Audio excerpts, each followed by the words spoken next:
संकीर्तनम गोविंदा गोविंदा। जय रंगनाथ भगवान की जय। जय प्रेमिकेन्द्र सद्गुरुदेव भगवान की जय। ஆழ்வார் எம்பெருமானார் ஜீயர் திருவடிகளே சரணம். அநேக சரணம். ராமானுஜா ராமானுஜா ராமானுஜா ராமானுஜா ராமானுஜா ராமானுஜா ராமானுஜா ராமானுஜா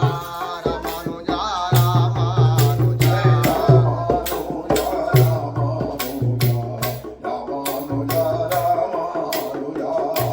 ராமானுஜா ராமானுஜா ராமானுஜா ராமானுஜா ராமானுஜா ராமானுஜா ஜெய ஜெய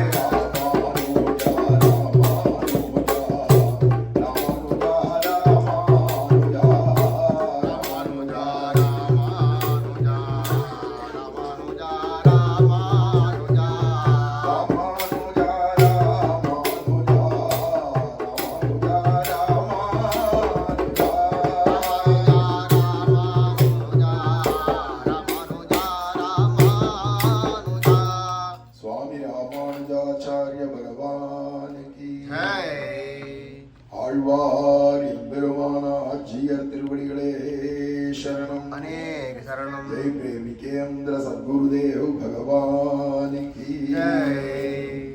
ஸ்ரீசைலேச தயாபாத்திரம் தீபக்தியாதிகுணார்ணவம் யதீந்திர பிரவணம் வந்தே ரம்யஜாமாதரம் முனிம் லக்ஷ்மீநாத சமாரம்பாம் நாதயாமனமத்யமாம் अस्मदाचार्य पर्यन्तां वन्दे गुरुपरम्परां यो नित्यमच्युतपदाम्बुजयुग्मरुग्म व्यामोहदस्तदितराणि तृणाय मेने अस्मद्गुरोर्भगवतोऽस्य दैकसिन्धोः रामानुजस्य चरणौ शरणं प्रपद्ये मातापिता युवतयस्तनया विभूतिः सर्वं यदेव नियमेन मदन्वयानाम् आद्यस्य न कुलपतेर्वगुलाभिरामं श्रीमत्तदङ्घ्रियुगलं प्रणमामि मूर्ध्ना भूतं सरश्च मगधाह्वयपट्टनाद श्रीभक्तिसार कुलशेखर योगिवाहान्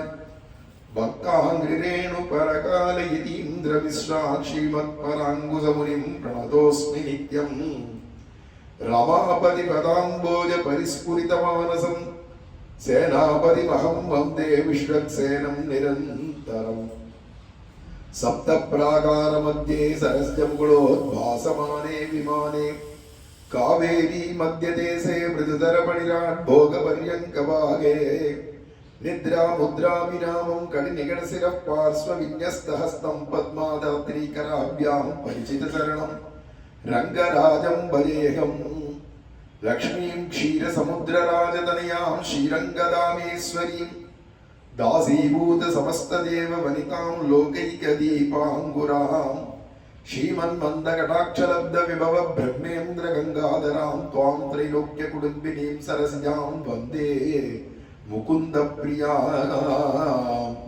श्रीमते सर्वजीवानां शरण्याय कृपालवे नारायणाय हरये श्रीरङ्गब्रह्मणे नमः இருப்பிடம் வைகுந்தம் வேங்கடம் ஆலிரும் சோலை என்னும் பொறுப்பிடம் மாயனுக்கு என்பர் நல்லோர் அவை தன்னொடும் வந்திருப்பிடம் மாயன் ராமானுசன்மனத்தே என்றவன் வந்திருப்பிடம் எந்த நிதயத்தினுள்ளே தனக்கின்புறவே கோலாகலதயா பாத்திரம் மாதுரி ரமணம் பிரபும் பக்த பிரியம் பிரேமிகேந்திரம் ரசிகாச்சாரியமாஸ்ரயே सर्वत्र गोविंद नाम संकीर्तनं गोविंदा गोविंदा। जय प्रेमिकेन्द्र सद्गुरुदेव भगवान की जय।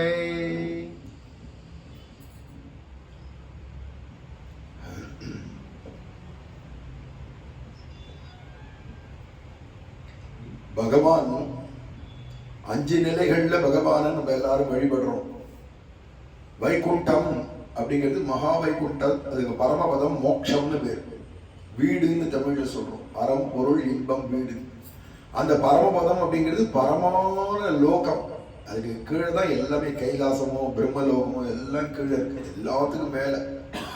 அதுக்கு மேற்பட்ட லோகமே கிடையாது. அதுதான் பரமம் பதம் அப்படின்னு வேதமே சொல்றது. பரமான பதம். எதுக்கு சமம் கிடையாதோ, எதுக்கு மேற்பட்டது கிடையாதோ அதுக்கு தான் பரமம்னு சொல்லுவோம் சம்ஸ்கிருதம். அப்படி இருக்கிற லோகம், அதுக்கு பரம்னு பேர் வைகுண்டத்துக்கு. அந்த வைகுண்டத்துல பகவான் நித்திய சூரிகள் முக்தர்கள் அங்க இருக்கிறவாள்லாம் இருக்கா, ஜீவர்கள்லாம். அவளை ஆனந்தப்படுத்திட்டு அவளுக்கும் கண்ணு சிமிட்டுறதும் கிடையாது, பசி தாகம் தூக்கம் கிடையாது, களைப்பு சளைப்பு கிடையாது, அவளுக்கு ராத்திரியும் கிடையாது பகலும் கிடையாது. எப்போதும் ஜோதிர்மயமா இருக்கும், ஆனந்தமயமா இருக்கும். அங்க சுக துக்கம் மானம் லாபம் நஷ்டம் எதுவுமே கிடையாது. இந்த பிரகிருதியான இந்த உலகத்துல என்னென்ன இருக்கோ அது அத்தனையும் அங்க கிடையவே கிடையாது. சொல்ல போன இந்த ஆத்மா மட்டும் அங்க இருந்து அந்த பரமாத்மாவான கண்ண நாராயணனை அனுபவிச்சுட்டு இருக்கிற இடம், சதா அவனையே பார்த்து பார்த்து ஆனந்தப்பட்டு இருக்கிற இடம். அந்த இடத்துக்கு தான் எல்லா ஜீவர்களும் ஒரு நாள் அற்றலும் ஒரு நாள் இந்த சம்சாரத்திலிருந்து போய் சேரணும். மோட்சம் அடையணும்னா அதுதான் வைகுண்டம் தான், அது போய் சேரணும். வைகுண்டம் புகுவது மன்னவர் விதியே அப்படிங்கிறார் நம்மாழ்வார். மண்ணில் பிறந்த எல்லா ஜீவராசிகளுக்கும் விதிக்கப்பட்டது வைகுண்டம் போறதுதான். அது இன்னைக்கு இல்லைனாலும் 10 கோடி ஜென்மம் கழிச்சாலும் 100 கோடி ஜென்மம் கழிச்சாலும் நீ போய் தான் ஆகணும். அது இந்த ஜென்மாவிலேயே போயிடலாமே. மனுஷனா பிறந்து தெரியும் தெரிஞ்சு வைகுண்டம் உண்டு, அதுதான் மோட்சம்னு தெரிஞ்சுட்டு அதை அடையிறதுக்கு ஆசைப்பட வேண்டாமோ இந்த ஜென்மாவிலேயே? அந்த மோட்சமான பரமபதம் வைகுண்டத்துக்கு அங்க இருக்கிறவா தான் அந்த பெருமாளை பார்த்து அனுபவிக்க முடியுமே தவிர நம்மளால இப்ப முடியாது. நம்ம அது ஏத்த சரணாகதி ஒரு குரு மூலமா தீட்சை எடுத்துட்டோம், ஆச்சாரியர் மூலமானா அப்புறம் இந்த ஜென்ம முடிவுல மரணமானால் வைகுண்டம் அப்ப போய் பார்த்துக்கலாம். ஆனா இப்போ இந்த கண்ணால இந்த உடம்போட இந்த உலகத்துல அப்படி பெருமாளை பார்க்கணும், வைகுண்டத்தை பார்க்க முடியாது. அது நம்மளால வைகுண்டம் வரைக்கும் போக முடியலையேன்னு பெருமாள் கொஞ்சம் இறங்கி வருதுதான். அடுத்தது வியூகம்னு பேரு. அது பார்க்கடல்ல பள்ளி கொண்ட பெருமாள். அவ்வளவு தூரம் வர முடியாத வாழ்க்கை அடுத்து வச்சிருக்காரு இடம். இது ஒரு ஆபீஸ் மாதிரி, காரியாலயம் மாதிரி பார்க்கடல். இந்த அண்டத்துல என்னென்ன விவகாரம் இருக்கோ எல்லாத்தையும் பார்த்துட்டு இருக்கார். அந்த பார்க்கடல்ல இருக்கிற பெருமாள் தான் படைக்கிறார், காக்கிறார், அழிக்கிறார். அவர் தான் ராமாவதாரம் கிருஷ்ணாவதாரம் எல்லா அவதாரங்களையும் பண்றார். அவர் தான் பார்க்கடல்ல இருந்தா ரங்கநாதர் தோன்றினார், பார்க்கடல்ல இருந்தா பெருமாள் நம்ம திருப்பதிக்கு வந்தார், காஞ்சிபுரத்துக்கு வந்தார். எல்லாமே பார்க்கடல்ல இருந்தா அவதாரங்கள் பூரா. பார்க்கடல் பெருமாள் தான் எல்லாத்தையும் கவனிக்கிறார். வைகுண்டத்துல வெறும் ஆனந்தம் மட்டும்தான். அப்ப அது அவருடைய சொந்த வீடு. வீட்லயே ஆபீஸ் வச்சுக்க மாட்டான். ஆபீஸ்ன்னு தனியா இருக்கும். கண்டவனும் உருவம் கண்டது போகும், கண்ட விவகாரம் நடக்கும்னா அது வீட்டுல எல்லாம் கொண்டு வந்து வச்சுருந்தா ஒத்து வராது இல்லையா? அது மாதிரி பெருமாளுக்கு வீடு வைகுண்டம்.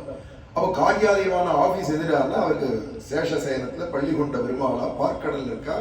அந்த பார்க்கடலுக்கு இப்ப நம்ம போக முடியுமானா அதுவும் பார்க்க முடியாது, நம்மளால போக முடியாது. அது எங்கேயோ தனி கடலேன்றார் ஆழ்வார். அந்த பார்க்கடல்ல யார் போய் பார்க்கலாம்னா தேவர்கள் போய் பார்க்கலாம், இல்ல ரிஷிகளான முனிவர்கள் போய் பார்க்கலாம். நம்மள மாதிரி இருக்கிறவெல்லாம் போக முடியாது. அப்படிங்கச்சு அந்த பெருமாள் அடுத்தது இறங்கி வரார். நமக்காக நீ இன்னும் இறங்கி வந்து ஒவ்வொருத்தர் உள்ளேயும் புழு பூச்சியிலேருந்து எல்லா இடத்தையும் உள்ளுக்குள்ள அந்தர்யாமியா உள் உதைவனா நமக்குள்ளேயே இருக்கார். ஆனா அந்த பெருமாளை நம்ம பார்க்க முடியுமா? நம்ம உள்ளே தான் இருக்கார் பெருமாள். நம்மளால பார்க்க முடியும். ஏன் பார்க்க முடியாதுன்னா அதுக்கு தபசு வேணும். தியானம் பண்ணி தபசு பண்ணி உள்முகமா மனசை செலுத்தி உள்ள போய் கொடாஞ்சி பார்க்கணும். இப்ப இந்த பூமியில பார்த்தோம்னா வெறும்னு பார்த்தோம்னா கல்லு மண்ணு தான் தெரியும். இதுக்குள்ள 100 அடிக்கு கீழே இல்ல 200 அடிக்கு கீழே ஊத்து இருக்கு, தண்ணி இருக்குன்னு சொன்னா நம்ம நம்புவோமோ?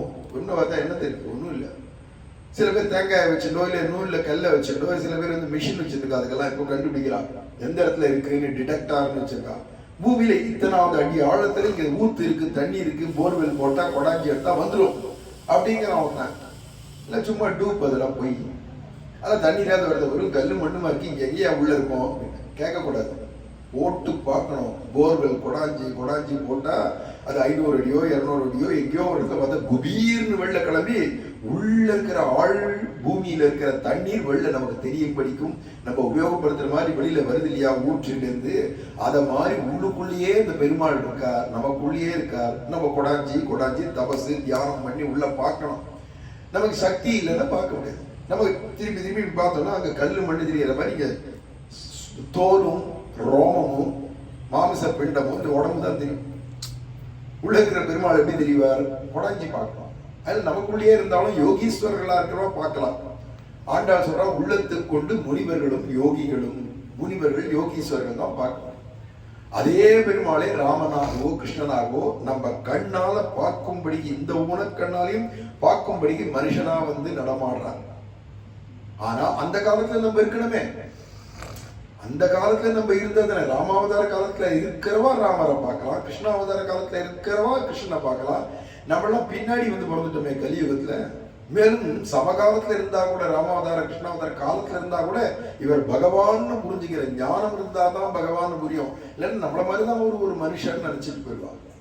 அது வேண்டி ஞானம் இருந்தா தான் தெரியும். ஆனா யார் வேணா எப்ப வேணா போய் சேவிக்கலாம் பார்க்கலாம்ன்றது கோவில்ல இருக்கிற பெருமாள். இல்லை இந்த மாதிரி நம்ம சிந்தனைக்கு ஞான் வந்திருக்காரு வீட்டுல ஊஞ்சல்ல, இந்த மாதிரி பெருமாள் அர்ச்சாவதார விக்கிரகமா எடுக்கிற அவதாரம் இருக்கு. இதுதான் எல்லாம் அவன் பாவியா, திருடனா, முரடனா, கசடனா, கொலகாரனா, கொள்ளக்காரனா, அனாச்சாரமா, துராச்சாரமா, எப்பேற்பட்டவன்லேருந்து முனிவர்கள் வரைக்கும் தேவர்கள் வரைக்கும் எல்லாரும் வந்து விழுந்து வணங்கலாம், நேர பார்க்கலாம் அப்படிங்கிறது இந்த பெருமாள் தானே. இப்படி பெருமாள் எப்படி இறங்கி இறங்கி இறங்கி இறங்கி வராரோ அதே மாதிரி வேதமே அந்தந்த ஸ்தானத்துக்கு ஏற்ற மாதிரி இறங்கி இறங்கி வருது. வேதமும் இறங்கி வருது. வேதம் எப்படி இறங்கி வருதுன்னா வைகுண்டத்துல இருந்துச்சு வேதம்னு பேர்ல இருக்குது. அப்படியே வியூகத்துக்கு வந்துடுது, பார்க்கடலுக்கு வந்தாச்சுன்னா பாஞ்சராத்திரம் அப்படின்ற ஆகமமா ஆயிடுது இந்த வேதம். அடுத்து ராமாவதாரம் கிருஷ்ணாவதாரம் எல்லாம் பகவான் பண்ணினான் அப்படின்னு சொல்லிச்சு இதிகாச புராணம்னு பேர்ல வந்துடுது. அந்தர்யாமியா இருக்கான் அப்படின்னு இருக்கச்சு தர்மசாஸ்திரம்னு பேர்ல வந்துடுது. அர்ச்சாவதாரம்னு வந்த போது திவ்ய பிரபந்தம்னு பேர்ல வந்துடுது. இந்த வேதனை அந்தந்த பரவியூக விபவ அந்தர்யாமி அர்ச்சைக்கு ஏத்த மாதிரி அந்தந்த இடத்துக்கு ஏற்ற மாதிரி வேதமும் மாறி மாறி நமக்காக சுலபமாகியே வந்து திவ்ய பிரபந்தமா ஆயிடுது. அவன் எப்போ வைகுண்டத்திலிருந்து இறங்கி அர்ச்சாவதாரமா வந்துட்டானோ திவ்ய தேசங்கள்ல, அதே மாதிரி வேதமே என்ன பண்ணிக்கிறான்னா அதே வேதமே தமிழ் வேதமா ஆகி 4000 திவ்ய பிரபந்தம் ஆச்சு. அப்ப ஸ்தானத்துக்கு ஏத்த மாதிரி வியூகம் அப்படிங்கிறது பார்க்கடல், அதுல பாஞ்சராத்திர ஆகமம்னு இருக்கு. அந்த மாதிரியே அந்தர்யாமியா இருக்குச்சு தர்மசாஸ்திரங்கள், இன்னென்ன தர்மப்படி நீ இருந்து இந்த ஆத்மா உஜ்ஜீவிக்கும்படி பண்ணிக்கோ அப்படின்றது காட்டுறதுனால அந்த வேதமே தர்மசாஸ்திரங்கள் ஸ்மிருதிகள்னு பேர்ல வந்துருது. அதுவே இதிகாச புராணங்கள், இதிகாச புராணாபியாம் வேதம் சமூக பெருமையேன்னு வேதத்தை அனுவாதம் பண்ணி அதோட இருக்கக்கூடிய தர்மங்கள் சூக்ஷ்மங்கள் பகவத் தத்துவங்கள் எல்லாம் நமக்கு கதை மூலமாக ராமாயணம் பாகவதம் பாரதம் போன்றவைகள் மூலமாக நமக்கு காட்டி கொடுக்க வந்தது. அது மாதிரி திவ்ய பிரபந்தம் அர்ச்சாவதாரத்தை பகவான் அவதாரம் நினைச்சு கூடவே பிரபந்தமா வந்து இப்படி வேதமும் கூட கூட கூட எளிமையா வந்துட்டு இருக்கு. பெருமாளும் கொஞ்சமா எளிமையா வர வர வேதமும் கூட கூட வருது.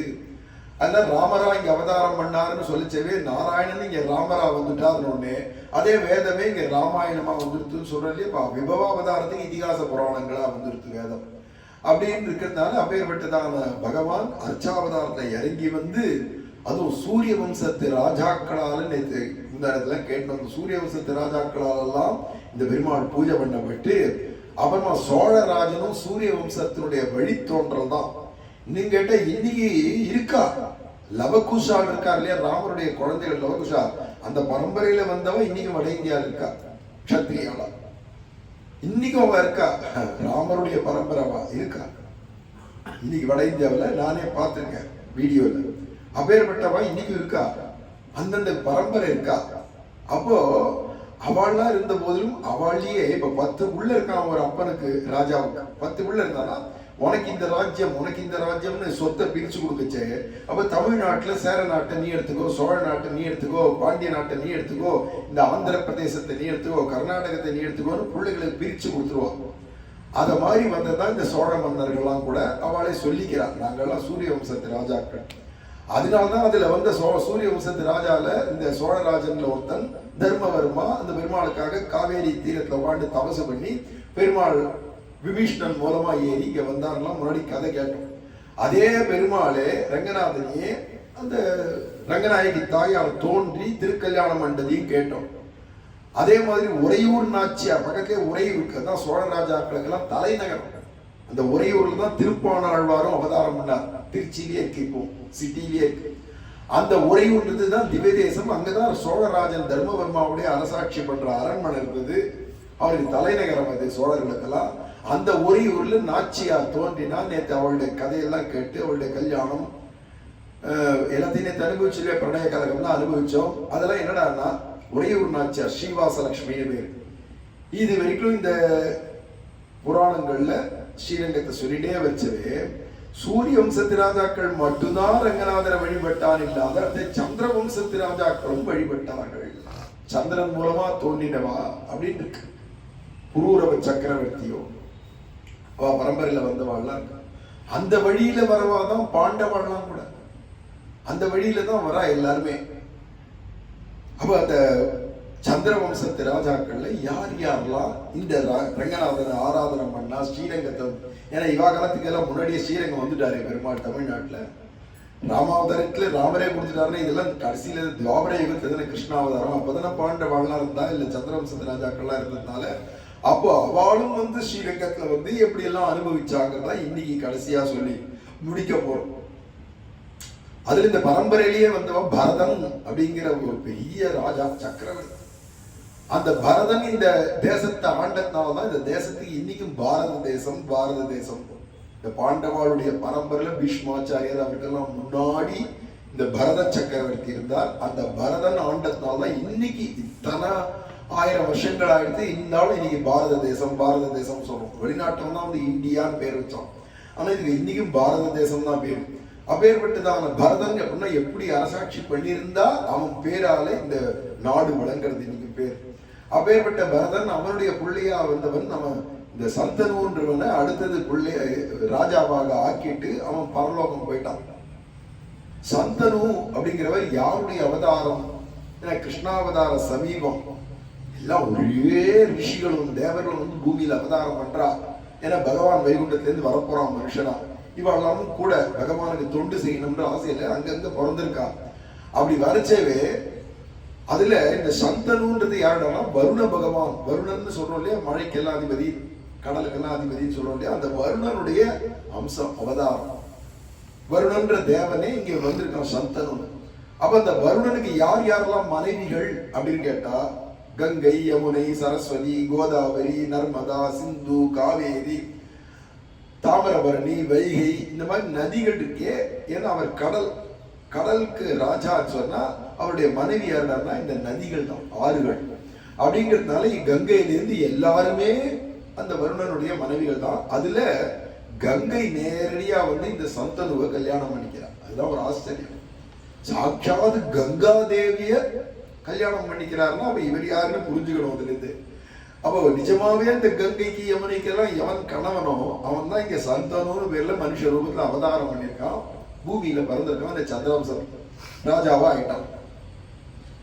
அதனால அவனை பத்தி இப்ப ஆரம்பிக்கிறது. சந்தனூர் நாம ராஜாசி சந்திரவம்சே மகாபலகா தர்மாத்மா சத்யசந்தஸ்ச தர்மரக்ஷண தத்பரஹா யம் யம் கராப்யாம் ஸ்பிருசதி ஜீர்ணம் யௌவனமே திசா சாந்தி மாப்னோதி சைவாக்ரியாம் கர்மணா தேன சந்தனு. அவனுக்கு எதுக்கு சந்தனுன்னு என்னத்தினால பேரு? காரண பேரு. என்ன பேருடானா அவன் எதை தொட்டாலும் அது புதுசாகிடும். பழசெல்லாம் புதுசாகிடும். வயசானவா 50 வயசு 60 வயசு கிழவாளா போயிட்டு இருக்கான்னு வச்சுக்க, அவளை போய் தொட்டுச்சுன்னா அவ 15 வயசு பெயின் ஆயிடுவான், 20 வயசு பெயின் ஆயிடுவான். அப்படியே இளம வந்துடும். அவர் எங்க இருக்கார் சுவாமி இருந்தா சொல்லுங்க, போய் அவர் போய் தொட சொல்லுங்க அப்படின்னு கேட்காதீங்கோ. அவர் இருந்த காலம் எப்போ துவாபரேக கடைசியில. அந்த சந்தனு யார் சொல்றாலும் சந்தனு, தனுனா சரீரம். அதுக்கு வந்து மங்களத்தை செய்யறவர். ஏதாவது ஒரு பில்டிங் பழசா போயிட்டு அப்படி வந்து தொட்டார்னா புது பில்டிங் ஆயிடுவோம். எவ்வளோ வசதி இந்த காலத்துல. மகாராஜா என்ன தொடுங்க, மகாராஜா என்ன தொடுங்க. ஊர்ல இருக்கிற கிழங்கட்டுல இருந்து எல்லா கிழமங்கழுவி எல்லாம் வந்து மகாராஜா மகாராஜன்னு இவர் தொட்டுட்டே இருப்பான். எல்லாம் இடமே ஆயிடும். அப்படி ஒரு சக்தி படைச்சவராக எம் எம் கராபியாம் ஸ்பிருசதி. கைனால யார் யாரெல்லாம் தொடராலும் ஜீர்ணம் யௌவனமே திசா. அவன் கிழவாங்கிழவியா இருக்கிறவாள்லாம் யுவதியா போயிடுவா, யுவனா போயிடுவா, இளமைக்கு வந்துடுவா அப்படின்னு. அப்படி இருக்கக்கூடியவன் எவனு சாந்தமா இருக்கக்கூடியவன் தான் அவன். கல்யாணமாகி சந்ததி இல்லை, குழந்தை இல்லாதம்மா, புத்திர பாக்கியம் இல்லை. எதனால புத்திர பாக்கியம் இல்லை? நம்ம என்னமோ தர்மத்தின்படி தானே இருக்கோம், வாழறோம். கடவுளுக்கு பயந்து தானே வாழறோம். இவளுக்கெல்லாம் பரம்பரையே நாராயணனை தான் பக்தி பண்றான், விஷ்ணு பக்தால் தான். அப்படி இருந்துச்சு நம்ம என்னமோ நல்லதெல்லாம் பண்றோம், இருந்தாலும் குழந்தை பிறக்க மாட்டேங்கிறது. என்ன தப்பு பண்ணோம் இல்லையா, குழந்தை பிறக்க மாட்டேங்கிறது. ஏதோ ஒரு பாவம் தடையா இருக்கு, குழந்தை பிறக்காதபடிக்கு ஏதோ ஒரு பாவம் பண்ணிருக்கோம், தடைகளா இருக்கு அப்படின்னு நினைச்சிட்டு புரிஞ்சுக்கல. அந்த பராசர மகர்ஷி இருந்தார், வியாசருடைய அப்பா. அந்த பராசர மகர்ஷியை போய் சந்தனு சேவிச்சு கேட்கிறோம், மகர்ஷே, முனிவரே, என்ன குறை இருக்கு எனக்கு, நான் என்ன பாவம் பண்ண, இந்த ஜென்மக்கா முந்தின ஜென்மக்கா, ஏன் குழந்தையே பிறக்கலையே அப்படின்னு கேட்டதுக்கு அவர் பதில் சொல்றார், குல தர்மம் ராஜ தர்மம் ரட்சிதும் முனி பொங்கவா புத்திரவிச்சாமி சுகுணம் ஹரிபக்தி மதாம்பரம். அதுவும் எதுக்கு புள்ள வேணும்டானா, நான் இப்ப ராஜாவா இருக்கேன், எனக்கு அடுத்தது ராஜா வாரிசு வேணும், மேலும் நல்ல பையனா, நல்ல குணமான ஒரு பையன் வேணும் அப்படின்லாம் இவர் ஆசைப்பட்டு கேட்கச்சே அது சொல்றார், இப்ப இந்த ஜென்மாவில் உங்ககிட்ட எந்த பாவமும் இல்லை, எந்த குற்றமும் இல்லைப்பா. ஆனா போன ஜென்மங்கள்ல பண்ணின பாவம், உனக்கு குழந்தை இல்லை. என்னென்ன பாவங்கள் பண்ணா இந்த ஜென்மாவில குழந்தை பிறக்காது, இல்ல இந்த ஜென்மாவில் நீ என்ன பண்ணினா அடுத்த ஜென்மாவில இருந்து குழந்தை பிறக்காது. அத பராசர மகரிஷி சொல்றார், என்னடா, மருந்து கொடுத்தோ விஷத்தை கொடுத்தோ கர்ப்பத்தை எவன் கலைச்சானோ அவனுக்கு அடுத்த ஜென்மாவில குழந்தை இருக்காது. இதெல்லாம் அன்னைக்கே சொன்னேன்.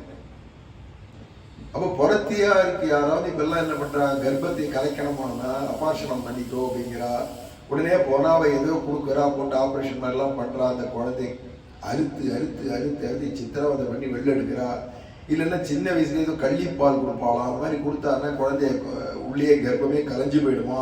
சில பேர் மருந்து சாப்பிட்டாக்க கர்ப்பம் கலைஞ்சிடலாம். இதை மாதிரிலாம் இருக்கு இல்லையா, நீ கர்ப்பத்தை கலைச்சிக்கோன்னு ஒருத்தரை பார்த்து சொன்னாலும் இந்த பாவம் வரும், பண்ணிண்டவாளுக்கும் பாவம் வரும், பண்ணி வைக்கிற டாக்டருக்கும் வரும், டாக்டரோட கூட இருக்கிற நர்ஸுல இருந்து எல்லாருக்கும் அடுத்த ஜென்மாவில் குழந்தை இருக்காது. முடிஞ்சா இந்த ஜென்மாவிலேயே அடி ஆயிடும், சின்னவாளா இருந்தா பெரியவாள் ஆயிடுந்தானே அடுத்த ஜென்மாவில் தொடரும். ஆனா மருந்து கொடுத்தோ விஷத்தை கொடுத்தோ கர்ப்பத்தை கலைச்சவன் அல்லது தனக்குத்தானே தானாகவோ இல்ல புறத்தையார கேட்டோ தன் வயிற்றுல இருக்கிற கர்ப்பத்தை கலைக்கணும்ன்றதுக்காக சிசுவத்து வயிற்றுல இருக்கிற குழந்தைய எவன் ஒருத்தன் கொலை பண்றானோ கர்ப்பத்துல இருக்கிற குழந்தைய, அதனாலேயும் இந்த பாவம். அதே மாதிரி எவன் ஒருத்தன் மனைவியை கைவிட்டுட்டானோ, நல்ல மனைவி இருக்கா ஆனா உடனே அவனை கைவிட்டுட்டு போயிட்டான் ஏதோ காரணத்தால அப்படிங்கிறவனுக்கோ, இல்ல கண்ணுக்குட்டிக்கு பால் கொடுக்காத ஒட்ட ஒட்ட ஒட்ட பசுமாட்டேது தானே பாலை கறந்து வியாபாரம் பண்ணி இல்ல தான் சாப்பிட்டுட்டு இப்படி இருக்கிறவனுக்கோ, இல்ல அரச மரம் வளர்ந்துருக்குன்னா அதை போய் வெட்டினவனுக்கோ, அது மாதிரி புத்துல நிம்மதியா வாழ்ந்துட்டு இருக்கிற பாம்பை போய் மெனக்கட்டு ஒரு நாகரத்னமும் இருக்கா பாப்போன்னுட்டு பாம்பை போய் கொல்றவனுக்கோ, இப்படி இருக்கிறவனுக்கெல்லாம் இந்த புத்திரபாகியம் இருக்காது, குழந்தை பிறக்காது, சந்ததியே பிறக்காது. உடனே கண்ணீர் விட்டான், இந்த ஜென்மாவில் நான் தெரிஞ்சு பண்ணலன்னு நீங்களே சொல்றேன், போன ஜென்மாவில் ஏதோ ஜென்மாவில் நான் பண்ண பாவத்துக்கு நான் இப்ப என்ன பண்ண முடியும், ஏதாவது பிராயசித்த பண்ணா சொல்லுங்கோ, என்னால முடிஞ்சதை நான் செஞ்சுடுறேன் அப்படின்னா. ராஜாவை பார்த்து சொன்னார், அப்பா அது ஒரு வழி இருக்கு சொல்றேன், இதுக்குமே வழி இருக்கு, நம்ம சனாதன தர்மத்துல எந்த பாவத்துக்கும் பிராயசித்தம் இருக்கு, நான் உனக்கு சொல்றேன், அதுக்கு ஒரு வழி இருக்குப்பா, என்ன சொல்லுங்களேன் சொன்ன. திராவிட தேசம்னு சொல்ற தமிழ்நாட்டில் 2 காவேரிக்கு மத்தியில ஸ்ரீரங்கம் அப்படிங்கிற திவ்ய தேசம் இருக்கு. அங்க ரங்கநாத பெருமாள் பள்ளி கொண்டிருக்கார். காவேரியில போய் எவன் ஒருவன் ஐப்பசி மாசம் 1 மாசம் பூரா அங்க தங்கி இருந்து ரங்கநாதர் சன்னதியில தங்கி இருந்து காவேரியில் நித்தியக்காரங்காலத்தால போய் ஸ்நானம் பண்றதும் போய் பெருமாளை சேவிச்சு முடிஞ்ச கைங்கரியம் கோவில்ல போய் பெருமாளுக்கு பண்ணிட்டு இருந்தானா இந்த பாவத்திலிருந்து விடுதலை அடைவான்ப்பா. அதனால நீ அதை செய். தர்மம் அர்த்தஞ்ச காமஞ்ச மோட்சம் ச பகவான் ஹரி தாதும் சமர்த்தோ பக்தானாம் சர்வசக்தா கிருபாநிதி. தர்மம் அர்த்தம் காமம் மோட்சம் அப்படின்னு வேண்டின பலன்கள் எல்லாம் எதுவா இருந்தாலும் கொடுக்கறதுக்கு சக்தி உடையவன் சர்வசக்தன் பகவான் கொடுப்பாங்க, கண்டிப்பா கவலைப்படாத.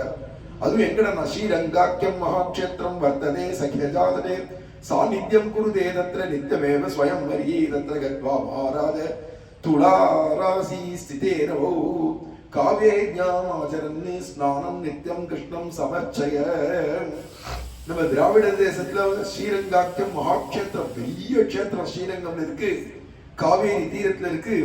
அதுல துலா ராசியில எப்ப சூரியன் வராரோ அதான் இங்க துலா மாசம், அதுதான் ஐப்பசி மாசம். அதுல காவேரியில போய் நித்திய ஸ்நானம் பண்ணி அங்க இருக்கிற ரங்கநாத பெருமாளை சேவிச்சுட்டு இருந்து அவருக்கு கைங்கறி பண்ணியிருந்தா, மேலும் அங்க இருக்கிற பிராமண ஆளுக்கெல்லாம் தனம் தானியம் கிரகம் தேனும் தேஹி போகோ பிராமணேபியோ, பிராமணாளுக்கு நிறைய தனம் தானியம், அவளுக்கு முடிஞ்சா வீடுகள் கொடுக்கலாம். ஏன்னா இவன் ராஜா, எல்லாம் செய்ய சக்தி இருக்கு. பசுமாடுகள் தானம் பண்ணலாம், என்னென்ன முடியுமோ செய். பிராமணா பகவான் விஷ்ணு பிராமணா சர்வதேவதா ஸ்ரீரங்கவாசமாத்திரேட சர்வம் பாவம் வினஷ்யதி. பிராமணான்றவா சாட்சவன் பகவான் விஷ்ணுவே தான். ஏன்னா பிராமண பிரியாக, பிராமணன் அப்படின்னா பல இடத்துல விஷ்ணு சகஸ்ரநாமத்தையே சொல்லிட்டு போறதுனால பகவான் பிராமணாலே விஷ்ணு தான், நாராயணன் தான். அதுவும் பிராமணா சர்வதேவதாக, வேதம் படிச்ச பிராமணால பார்த்தோன்னா அவளே 30 கோடி தெய்வங்களும் அவ உள்ளதான் இருக்கு. ஏன்னா அந்த வேத மந்திரம் அவ சொல்லி சொல்லி எல்லா தெய்வங்களும் அவ உள்ள இருக்கா. அதனால நீ போய் ஸ்ரீரங்கத்துல போய் கொஞ்சம் வாசம் பண்ணு.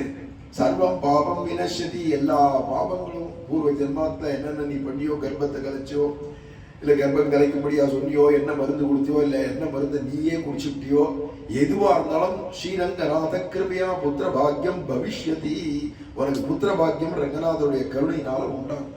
அதுல ஐப்பசி மாசம் அங்க இருக்கா மாதிரி நீ போயிடு அப்படின்னு பராசர மகரிஷி சொல்ல, உடனே சந்தனு அங்கிருந்து கிளம்பி தன்னுடைய சைன்யத்துல சில சைன்யத்தையும் கூட்டிட்டு பரிவாரத்தோட வந்தா, நிறைய தனம் தானியங்கள்லாம் கையில எடுத்துன்னு வந்தான். வந்து இங்க தங்கிவிட்டான். இங்க சோழ ராஜாக்கள்லாம் அவருக்கு ஏற்கனவே சக்கியமா இருந்ததுனால, சகாக்கள் தோழர்களா இருந்ததுனால வந்தான், தங்கினான். இப்பேற்பட்ட ஸ்ரீரங்கத்துல பெருமாளை சேவிக்கிறதும் காத்தால் ஆச்சுன்னா வந்திருக்கிற கோஷ்டியோட ரங்கே சமாம்பாகி ரங்கே சமாம்பாகி ரங்கே சமாம்பாகி ரங்க பிரபோ ரங்கே சமாம்பாகி ரங்கே சமாம்பாகி ரங்கே சமாம்பாகி ரங்க பிரபோ அப்படி காத்தால நாமாவளி சொல்லிட்டு 4 மணிக்கே எழுந்து இங்கேருந்து போய் காவேரியில ஸ்நானம் பண்ணிட்டு வந்து அனுஷ்டானங்கள்லாம் முடிச்சுட்டு ஜபங்கள்லாம் பண்ணிட்டு அங்கேருந்து வருவான். வந்தா சுப்பிரபாதம் 6 மணிக்கு ஆகும். கோவில்ல ரங்கநாதரை போய் சேவிச்சுட்டு அதுல நடக்கிற பூஜைகள் எல்லாம் கலந்துட்டு கோவில்லேருந்தே பிரசாதம் கொடுப்பா. அது ஒரு பெரிய ராஜா வந்திருக்காருன்னா கொடுக்க மாட்டாளா, கொடுப்பா. பிரசாதத்தையே சாப்பிட்டுட்டு பரிவாரங்களுக்கெல்லாம் அவாவா சமையல் பண்றதுக்கு ஏற்பாடுகளையும் பண்ணி வச்சுட்டு ராஜா இங்கேயே இருக்கச்சவே அவருக்கு தோணித்து இங்க இருக்கிற பிராமணாளுக்கெல்லாம் தான தர்மங்கள்லாம் நிறைய பண்ணுன்னு சொல்லிவிட்டா பராசர மகர்ஷி. அதனால இங்க என்னடனா அதோட இல்லாத பெருமாளுக்கு ஏதாவது நான் செய்யணுமே, எப்பேற்பட்ட பாவங்களும் இதுல கரைஞ்சிட்டே வரும். அதுலதான் சொல்றது, கோவில்ல ஏதாவது ஒரு மண்டபம் ஏதாவது கட்டி கொடுக்கலாமா இந்த பெருமாளுக்கு, இல்ல வாகனம் தேர் ஏதாவது திருப்பணி பண்ணலாமா, நம்மகிட்ட பணம் இருக்கு, பெருமாளும் இருக்கார், ஆசையா செய்ய வேண்டாமா அப்படின்னு தோணி இந்த ரங்கநாதருக்காக இவன் நினைச்சு ஒரு மண்டபம் கட்டணும்னு தோணிடுது. பெரிய கருங்கல் மண்டபம் இன்னைக்கும் இருக்கு அந்த மண்டபம் ஸ்ரீரங்கம். சந்தனு பெரிய மண்டபம் கட்டுறதுக்கு ஏற்பாடு பண்ணிட்டு அதோட இல்லாத இங்க இருக்கிற பிராமணாளுகள் எல்லாம் நிறைய பொண்ணும் பொருளும் பசுமாடுகள் தானம் பண்றதும் நிறைய பண்ணினா. சில பேருக்கு வீடு இல்லாதவங்களுக்கெல்லாம் வீடு கட்டி கொடுப்பான். எல்லாம் பண்ணா 1 மாசம் பூர்த்தியாச்சு. உத்தியாபனம் பண்ணிடணும். எதுக்கு நான் ஐப்பசி மாசம் துலா மாசம் நித்தியம் காத்தால போய் ஸ்நானம் பண்றதுன்னு ஒரு விரதம் வச்சிருந்தா இல்லையா, அதுக்கு பூர்த்தி பண்ணிடணும் 1 மாசம் முடிஞ்ச உடனே. ஆனாலும் இங்கேதான் தங்கியிருக்காங்க. அந்த மண்டபம் வேலை முடியணும், ஒரு கும்பாபிஷேகம் பண்ணணும். பிராமணாளுக்கெல்லாம் வீடு கட்டி தெரிஞ்சு சொன்னவங்களுக்கெல்லாம் அதுக்கெல்லாம் ஏற்பாடு பண்ணி அதெல்லாம் பூர்த்தி பண்ணி அவன் கையில அந்த சாவியை கொடுத்து ஒப்படைக்கணும். யார் யாருக்கெல்லாம் பசுமாடுன்னு கொடுத்துட்டாங்கன்னா, வெறும் பசுமாடு நான் கொடுத்துட்டேன் தீவிரத்தை நீ போட்டுக்கோன்னா அவன் வயசான பிராமணெல்லாம் என்ன பண்ணுவான், அதுக்கெல்லாம் வருமானமா இருக்கு. அதெல்லாம் அது வேண்டிய நிலபலங்கள்லாம் எழுதி வாங்கி அதை அவ பேர்ல பத்திரம் போட்டு கொடுக்கணும் இல்லையா, அது மாதிரிலாம் இருக்கு. அதில் அவளுக்கு இது அந்த இந்த காலத்துலலாம் பத்திரம் பட்டான்னு சொல்றோம், அந்த காலத்துல அப்படி கிடையாது, எழுதி கொடுப்பான். எனாம் சாசனம்னு எழுதி கொடுப்பா பத்திரம். அது மாதிரிலாம் இருந்தது. இதெல்லாம் பண்ணி எண்ணி பிடிக்கிறதுக்கு 1 வருஷம் ஆயிடுச்சு. அதில் துலாம் மாசம் வந்து அடுத்தது புரட்டாசி மாசம் வரைக்கும் அநேகமா இங்கேயே தங்கி எல்லாத்தையும் கைங்கரியத்தெல்லாம் முடிச்சு ரங்கநாதருக்கு பெரிய கும்பாபிஷேகங்கள்லாம் கூட முடிச்சுட்டு இங்கேருந்து கிளம்புறான் அப்படிங்கிறார். காவேரி சலிலே ஸ்நானம் குர்வன் பிரதிதினம் ஹரின் துளசி துலாமாசே ரங்கநாதம் பூஜையாமாச கேசவம் மண்டபம் காரயாமாச மந்தியே சமஹீபதியை நானா சில்ப கலாச்சித்திரம் ஹேமரத்னமயம் மகத் பிராமணேபியோ ததௌ தானம் பக்திபூர்வம் தினே தினே நிர்மமே மண்டபம் வினீதேभ्यो वेदविद्भ्यो विष्णुभक्तेभ्यः एव च उद्यापनं ततः कृत्वा तुलास्नान व्रतस्य च लब्ध्वा विष्णुप्रसादं च लेवे स्नान स्वनगरं नगरीं पुनः. பெருமாள்கிட்ட உத்தரவு வாங்கி மறுபடியும் நான் அஸ்தினாபுரம் போறேன், அஸ்தினாபுரம் தான் இவாளுக்கெல்லாம் தலைநகரம். சந்திரவம்சத்து ராஜாக்கள்லாம் இது டெல்லியிலேருந்து பக்கத்தில் இருக்கு அந்த சைடில்.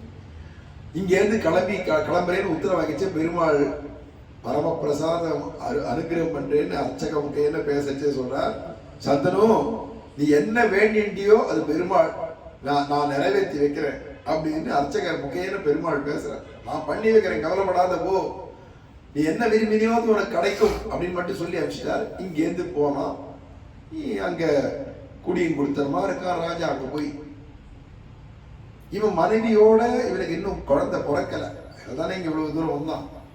இப்பவும் போய் கூட இன்னும் குழந்தை பிறக்கல, பிறக்கும் சொல்லியிருக்க. அச்சகமுகேன பெருமாள் பேசியிருக்க, ரங்கநாதரே குழந்தை வரும் குழந்தை பிறக்கும்னு எதிர்பார்த்துட்டு இருக்கான். ஆனா ஒரு நாள் காட்டுல வேட்டைக்கு போனோம். வேட்டையாட போற சந்தர்ப்பத்துல அங்க ஒரு பொண்ணை பார்த்தோம். ராஜாக்கள் எவ்வளவு வேணா பொண்ணுகளை கல்யாணம் பண்ணிக்கலாம்னு இருக்கு. காரணம் என்னன்னா சந்ததிக்காக. அதுலயும் இந்த ராஜா சந்தனு பார்த்த உடனே அந்த பொண்ணை பார்த்த உடனே மோகிச்சு போயிட்டான். ஏன்னா இப்படி ஒரு மனுஷ பெண்ணை பார்க்க முடியாது. இது யார் மனுஷ பொண்ணா, தேவதாஸ்திரியா, இவ்வளவு அழகாக்களே, சுந்தரியாக்களே, யார் இவள் அப்படின்னு நினைச்சுட்டே வந்தா. அதான் ஆசிரியன காலேன வசூனாம் பிரவரோ மகான் புத்திரோ அஜாயத கங்காயாம் ராஜா ராஜாது வருணஹா கலு. அதனால இப்படியே இருந்துச்சு. அங்க பார்த்தா யாரோ ஒரு பொண்ணு இருக்கா, ரொம்ப சுந்தரியா இருக்காருன்னு மெதுவா குதிரையில இருந்து இறங்கி கிட்ட போனா, நீ யாருன்னு தெரியலையுமா, உன்னை பார்த்தா திவ்ய சௌந்தரியத்தோட இருக்கியே, நீ யாரு, மனுஷ பொண்ணு மாதிரியே தெரியல. உடனே அவ சொன்னா, மகாராஜா தெரியாத மாதிரி இருக்கேனே தவிர நீங்க யாருன்னு உங்களுக்கு தெரிஞ்சு கொடுத்தா நான் யாருன்னு உங்களுக்கு தெரிஞ்சிடும். இருந்தாலும் சொல்றேன், இதெல்லாம் மாயினால் அவதாரத்துல மனுஷனை போல இங்க நடிக்கிறேன் எல்லாம் உங்களுக்கு தெரியாத இருக்கிறதுன்றது உண்மைதான். நான் சாட்சாத் கங்கா நதி, நதி தேவதை நான் தான், கங்கை. கங்கை அப்படின்ன உடனே ஆச்சரியப்பட்டான், கங்கையா, எங்க ஊர்ல இப்படி ஓடிட்டு இருக்காளே நதியா, அவதாரம் தான், அதுக்கு அபிமான தேவதை நான் தான், என் பேர் தான் கங்கை, இது பேர் நதி தேவதை அப்படின்னு உடனே. ஆனா உன்னை பார்த்தா எனக்கு கல்யாணம் பண்ணிக்கிற போல தோன்றது. உடனே அவ சொன்னா, அவசியம் பண்ணிக்க, அதுதான் வந்திருக்கிறது. இங்க நடமாடுறான் மனுஷ ரூபத்துல, இவன் நடமாடுறதே இவனை கல்யாணம் பண்ணிக்கிறதுக்கு தான். ஏன்னா நிஜமான கணவன் மனைவி தானே வருணன், அவன் வருணனுடைய அவதாரம்.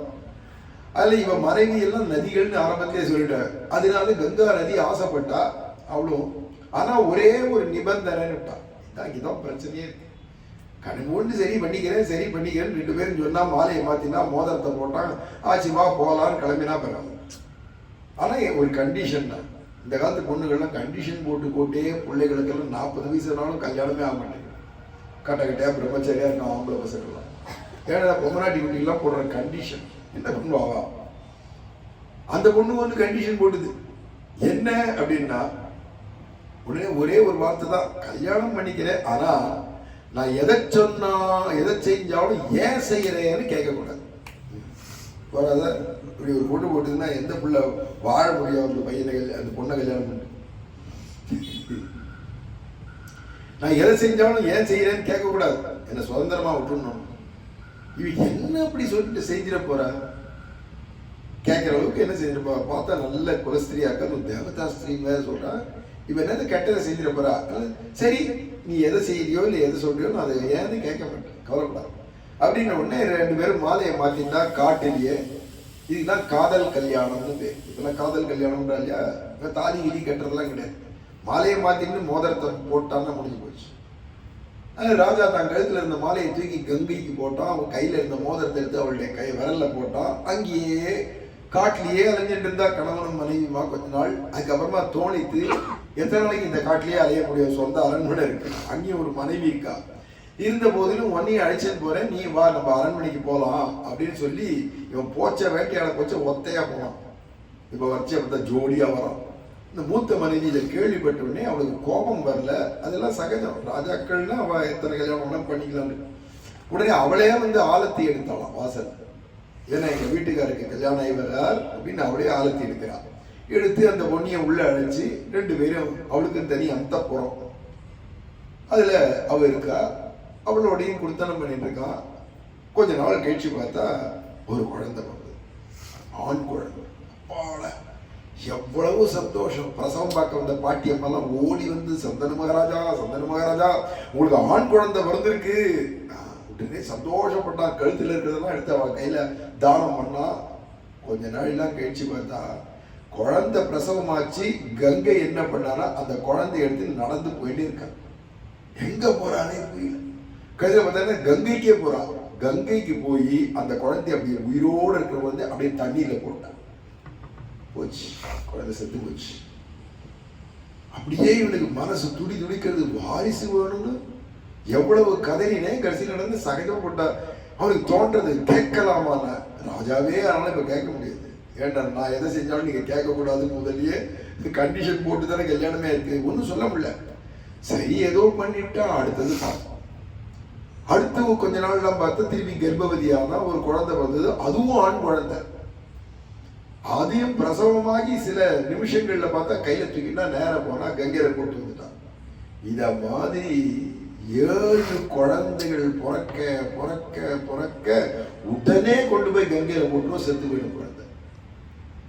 இவ்வளவு ஈவிரக்கமில்லாத பெத்த குழந்தைய கொண்டு போய் தானே எங்கேயாவது அம்மா அப்படி நதியில போடுவாளா, கங்கையில போடுவாளா? என்ன இது, இவன் ராட்சசியா இல்ல மனுஷிதானா? இல்ல கங்கைன்னா தேவதைன்னு சொன்னாலே இவன் தெய்வம் மாதிரி தெரியலையே, ராட்சசிமா இருக்கேன்னு ரொம்ப தவிக்கிறான். மந்திரிமார்கள்லாம் கத்துறா ராஜா, மகாராஜா அதுக்கு இவ்வளவு இடம் கொடுக்கறது மனைவியா இருந்தாலும் ஏன்னு கேளுங்க. ஒரு குழந்தையாவது வாரிசு வேண்டாமா உங்களுக்கு? எங்களுக்கு ராஜா பரம்பரைக்கு ஒரு வாரிசு வேண்டாமா? அவளும் கத்துறான். குருநாதர் கூட கேட்கிறார். அவளுக்கெல்லாம் குரு இருக்காரு, ரிஷிகள்லாம் அவெல்லாம் கூட கேட்கிறான். நீ தடுத்து நிறுத்து எப்படியாவது. அவன் என்ன சொல்லியிருக்கா, ஒரு கால் ஏன் இப்படி பண்றேன்னு கேட்டாச்சுன்னா அப்புறமா நான் அவங்களோட கொடுத்தன பண்ண மாட்டேன், நான் கிளம்பிடுவேன்னு வேற சொல்லியிருக்கா. அதனாலதான் யோசிக்கிறோம். இவளையும் விட முடியல, குழந்தையும் விட முடியல, தவிக்கிறான். அதுல 8வது கர்ப்பம் தெரிச்சா எனக்கு திக்கு திக்குங்கிறது. எல்லாரும் அவனை போட்டு அழுத்தம் கொடுக்கிறான். எப்படியாவது இந்த குழந்தை பிறந்ததானா நீங்க அதை கொண்டு போய் அவளை போட விடாதபடி இது புடுங்கி இருக்கும் கையில். எப்படியாவது வளர்த்துக்கலாம், நம்ம பார்த்துக்கலாம். ஒரு காலம் அவன் போயிடுவான், நான் போகட்டும், நான் மறைஞ்சு போயிடுவேன்னு சொன்னால போகட்டும், மனைவி முக்கியம் இல்லை, வாரிசு முக்கியம் இப்போ அப்படின்றதுனால சந்தனும் எதிர்பார்த்துதான் குழந்தை 8வது குழந்தை பிறந்தது. அதே மாதிரி கொஞ்ச நாள்லாம் எடுத்துட்டு போய் போடலான்னு போச்சு. கூடவே ஓடின சந்தனும் கிட்ட போடுற சமயத்தை நிறுத்து அப்படின்னா உடனே கங்காதேவி திரும்பினா, சிரிச்சுட்டே இப்படி திரும்பினா, நிறுத்து, இல்ல உனக்கு ஈவிரக்கமே இல்லையா? நீ பெத்த குழந்தைய நீய தூக்கி தூக்கி போடுறிய, இப்படி கொலை பண்றிய, 7 குழந்தைய கொலை பண்ணிய, நீ ராட்சசியா தேவதையா, ஏன் இப்படி பண்ற அப்படின்னு உடனே சிரிச்சுட்டான். மகாராஜா உங்களுக்கு நீங்க இப்ப மனுஷனா நடிச்சுட்டு இருக்கிறதுனால, உலகத்துல அவதாரம் பண்ணி இருக்கிறதால உங்களுக்கு தெரியாத ரகசியம்லாம். இந்த 7 குழந்தை போச்ச, 7 குழந்தையும் வசுக்கள், அஷ்ட வசுக்கள் 8 தேவர்கள் இருக்கா. அந்த தேவர்கள்லாம் அவள்லாம் சாபத்தினால பூமியில பிறக்கணும், நீ பூமியில போய் பிறக்க கடவாயின்னு சாபம் கொடுத்துட்டாரு ஒரு ரிஷி. அதனால அவள்லாம் வந்து பிறக்க உடனே அவளுக்கு சாப விமோச்சனம் பண்ணிட்டே வந்துட்டு இப்ப 7 பேரும் சாபம் முடிஞ்சு அவ போய் சேர வேண்டியதுக்கு போய் சேர்ந்துட்டா. வசுக்களா தேவர்களா போயிட்டா. இந்த 8வது குழந்தைய நிறுத்துனால இந்த வசு 8வது வசு இவர் மட்டும் போக முடியாது. அதனால இவர் இந்த குழந்தை மட்டும் பூமிக்கு இருக்கட்டும். 8 பேருக்கு சாப விமோசனம் பண்ணி வச்சுட்டா. 7 பேருக்கு இந்த 8வது குழந்தைக்கு சாப விமோசனம் பண்ண முடியல. அதனால இவனும் நிறுத்தினுட்டான் இல்லையா. அதனால இந்த குழந்தைய நான் உனக்கு கொடுத்துறேன், ஆனா இனிமேல் நான் உன்னோட கொடுத்தன பண்ண மாட்டேன், நான் முதல்லயே சொன்னேன் இல்லையா நிபந்தனம், அதனால நான் போறேன். ஆனா வருண லோகத்துல கொண்டு போய் இந்த குழந்தைய நான் வளர்க்கிறேன். எனக்குமே அம்மா தான் வளர்க்க முடியும், அப்பனால வளர்க்க முடியாது, நீ ராஜா வேற.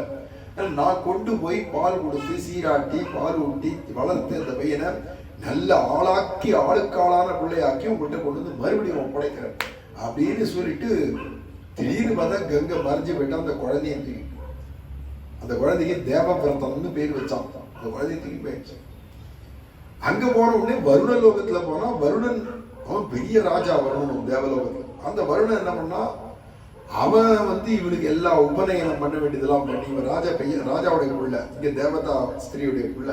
அதனால அவனுக்கு பூணல் போட்டு வச்சு அவனுக்கு வேதங்கள்லாம் கற்பிச்சு அவனுக்கு சொல்ல வேண்டியதான சாஸ்திரங்கள், தர்ம சாஸ்திரங்கள், அவரா வில் வித்தை, வாழ் வித்தை, யானை ஏற்றம், குதிரை ஏற்றம், ராஜாக்கு போருக்கு வேண்டியதெல்லாம் விஷயங்கள், நீதிகள், தர்மங்கள் எல்லாத்தையும் சொல்லி கொடுத்து 16 வயசா எடுத்து அந்த பையனுக்கு தேவபரதம். 16 வருஷமா அந்த கங்கை போயிட்டாளே, மறைஞ்சு போயிட்டாளே என்ற ஒரு தாபம். குழந்தை ஒன்னாவது இருந்தது, அதுவும் அவ கூட்டிட்டு போயிட்டாலே, எப்ப கொண்டு வந்து விட போற அளவு தெரியலையே அப்படின்னு ஏங்கி இருந்துச்சு. 16 வருஷம் கழிச்சு ஒரு நாள் சந்தனு தன்னுடையதான அரண்மனையில மாடியிலேருந்து பாக்குறான், அங்க கங்கை ஓடிட்டு இருக்கு. அந்த கங்கையை யாரும் நிறுத்துறான். கங்கை ஓடுற ஓட்டத்தை பத்தி அன்னைக்கே சொன்னாரு. அது ஓடுற ஓட்டத்துக்கு எவனுமே எந்த தடங்களும் பண்ண முடியாது. எப்பேற்பட்ட அணைகளை போட்டா பெரிய பெரிய பிரிட்ஜ் போட்டோம் அடிச்சு தகர் தெரிஞ்சுட்டு போவோம். அவ்வளவு வேகம் கங்கையினுடைய நதியுடைய வேகம். அந்த நதியை இந்த ஒரு சின்ன பையன் அப்படி போடுறான், அம்பு போட்டுட்டே இருக்கான். அது போய் போய் அப்படியே அணையாட்ட தடுக்கிறது. கங்கை அந்த அணைக்கு, அம்பனுடைய அணைக்கு அது கட்டுப்பட்டு நிக்கிறது குளம் மாதிரி. இந்த பக்கம் வர நதி அப்படியே நிக்கிறது, இந்த பக்கம் நதியை காணும். இந்த அதிசயத்தை பார்த்து நம்ம தேசத்துல சுதந்திரமா ஓடக்கூடிய கங்கை, அதுவும் என் மனைவிகள் அவளோட குடுத்தனம் பண்ணியிருக்கேன் இந்த வருஷமா, அவளுடைய வேகத்தை எவனோ ஒரு பையன் வந்தான் வில்ல வச்சுட்டு அப்படியே தடுத்து நிறுத்திட்டான். யார் இந்த பையன் பார்க்கலாம் அப்படின்னு கவச்சத்தெல்லாம் போட்டுட்டு வில் அம்பெல்லாம் எடுத்துட்டு யுத்தத்துக்கு போற நாட்டம் கிளம்பி வரான் சந்தனம். இங்க வந்தவுடனே அடே பையன், நீ யாருடா? நீ கங்கையினுடைய வேகத்துக்கு தடை போட்டு நிறுத்தி விட்ட, அணை கட்டிவிட்ட, நீ யார்? நீ என் கூட யுத்தத்துக்கு வா நீ முதல்ல அப்படின்னு இந்த சந்தனம் அறைகூவல் விடுத்தானோ இல்லையோ, அந்த பையன் பார்த்தா யாரோ ஒரு ராஜா மாதிரி இருக்கு, கவச்சங்கள்லாம் போட்டு வந்திருக்கான். அப்போ ஒரு கை பார்க்க வேண்டியதான். நீ கையில வில்லு வச்சிருந்தா எனக்கு மட்டும் இல்லையா? கையில வில்லு. உனக்கு அம்பு இருக்குன்னா எனக்கு இல்லையா? உங்ககிட்ட அஸ்திரம் இருந்தா எங்கிட்ட தான் இருக்கு. உனக்கு மந்திரம் இருக்குன்னா எனக்கும் மந்திரம் இருக்கு. ஆச்சு உனக்காச்சும் எனக்காச்சும் பார்ப்போம் அப்படின்னு அவனும் வில்ல அம்ப கூட்டிட்டு தயாராகிட்டான், இவனும் அம்ப கூட்டிட்டு தயாராகிட்டான். ரெண்டு பேருக்கும் யுத்தம் நேரும் போல இருந்துச்சு. பட்டுன்னு கங்காதேவி பிரகடனமாகி, தேவபரதா நில்லு அப்படின்னா அம்மா குரல் கேட்கிறதே. அம்மாட்ட பக்தியுடைய பையன் திரும்பி பார்த்தா, அம்மாவை பார்த்த உடனே அம்மா அப்படின்னா உடனே சந்தனு பார்க்கிறார் கங்கை. அதுன்னு கங்கை அப்படின்னு இத்தனை வருஷம் கழிச்சு இப்பதான் காட்சி கொடுக்குறா கங்கை. ஓடி போனா கங்கை இப்படி கரைக்கு வந்தா.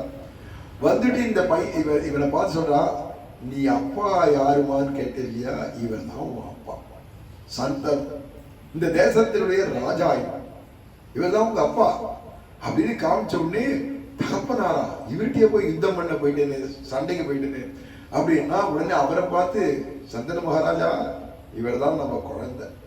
16 வருஷத்துக்கு முன்னாடி இந்த குழந்தை எடுத்துன்னு வரல, இப்ப ஆளுக்காளா வந்துட்டோம், எல்லாம் தெரிஞ்சவன் ஆயிட்டான்.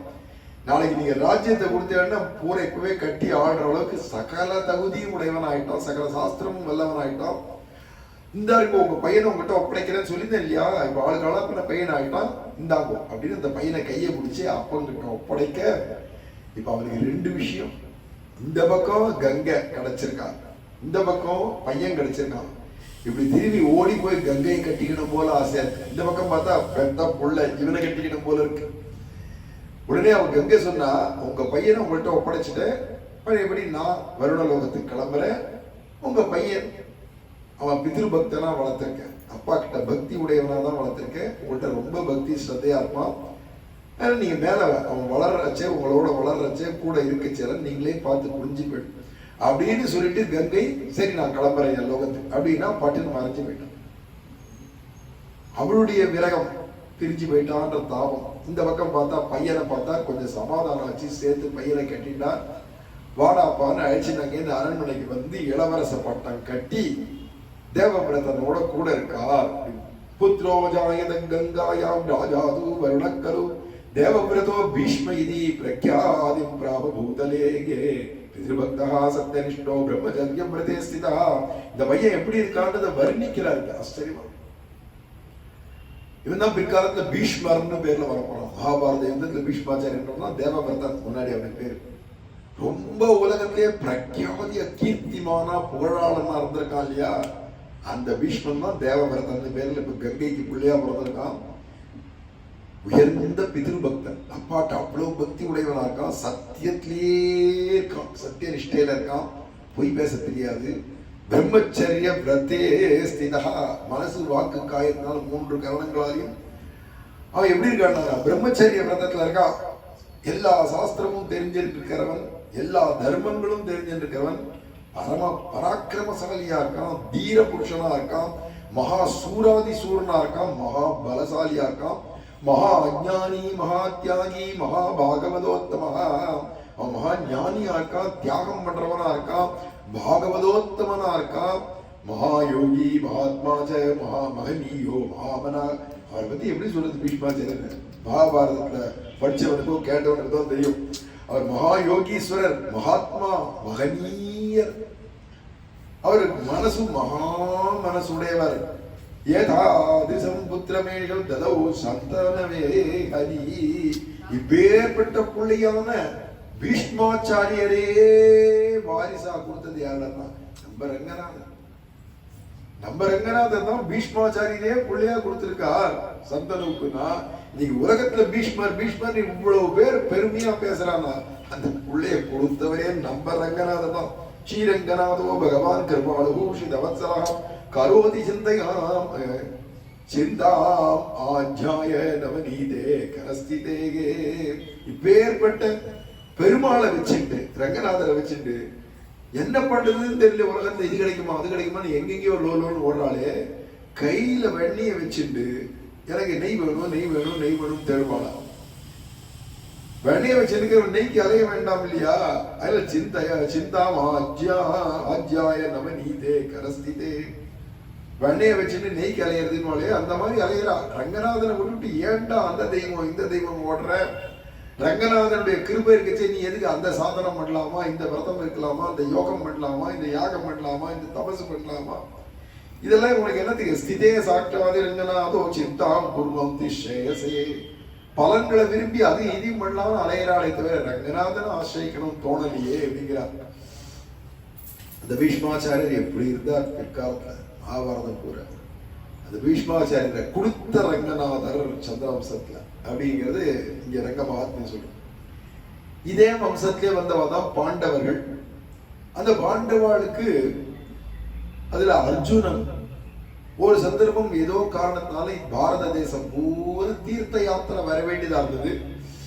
வர வழியிலேயே பல சாதுக்கள், ரிஷிகள், பிராமணர்கள், வீரர்கள் எல்லாருமே வர வேண்டிய கஜானால இருந்து தர்மபுத்திர சொன்னார், எவ்வளவு வேணுமோ எடுத்துட்டு போப்பா. யாத்திரை என்ன வெறும் போனா தீர்த்த யாத்திரை இல்லை. அங்கங்க இருக்கிற கஷேத்திர பிராமணர்களுக்கெல்லாம் தான தர்மங்கள் பண்ணிட்டே போனோம். கூடவே உன் கூட யாத்திரை வரவாளுக்கெல்லாம் நீ சாப்பாடு போட்டு கூட்டிட்டு போனோம். ஏன்னா நீ ராஜா, நீ தான் பண்ணணும், எல்லாம் வேண்டிய கஜானால இருந்து எவ்வளவு வேணுமோ எடுத்துக்கோ அப்படின்னு சொல்லியிருக்கிறதுனால எல்லாத்தையும் கஜானா பணத்தை எடுத்துட்டு பாரத தேசம் பூரா யாத்திரை போறோம். அந்த பக்கம் மணிப்பூர்லாம் கூட போறோம். அங்க ஈசான்ய மூல, பாரத தேசத்துக்கு ஈசான்ய மூல இருக்கு மணிப்பூர்லாம், நாகாலாந்து மணிப்பூர்லாம் சொல்றோம். அதெல்லாம் போயிட்டு அங்கேருந்து ஒவ்வொரு பிரதேசமா வந்து வந்து வந்து யாத்திரையா வரோம். அங்கங்க இருக்கிற ரிஷிகள், அங்கங்க இருக்கிற ஊர்ல இருக்கிற பிராமணாலாம் அர்ஜுனன் போறாரா நமக்கு என்ன கவலை, அவருடைய நம்மளும் கவலை அப்படி எல்லாருமே யாத்திரை. ஆயிரக்கணக்கான பேர் பின்னாடி வரா யாத்திரை. பிற்காலத்துல ராமானுஜர் அப்படி வரப்போறார். 12,000 பேர் வருவாளாம். ராமானுஜர் கிளம்பி வந்தார். யாத்திரைன்னு கிளம்பினாலே 12,000 பேர் பின்னாடி வரான். அவனாவது அர்ஜுனனாவது ராஜா சொத்துமத்தோட வரான், சரவழிக்கிறதுக்கு முடியும். இந்த ராமானுஜர் சன்னியாசி, இவர் பின்னாடி இத்தனை பேர் வந்து அவர் என்ன பண்ணுவார்னா பொண்டலிகாட்சான்னு நாமம் சொல்லிட்டே வராராம். பெருமாள் பேரை சொல்லிட்டு போனா அது அங்கங்க கிடைக்கிறது. அங்கங்கவே போதரன் கண்டாய் நமக்கு அது அங்கங்க கிடைச்சிட்டு போகுது. இதுக்காக எவனா சிந்தனை பண்ணுவானா அப்படின்னு தைரியமா போறார் இல்லையா? அது மாதிரி அர்ஜுனன் போச்சு. ஆயிரக்கணக்கான பேர் சூழ்ந்திருந்து வரா.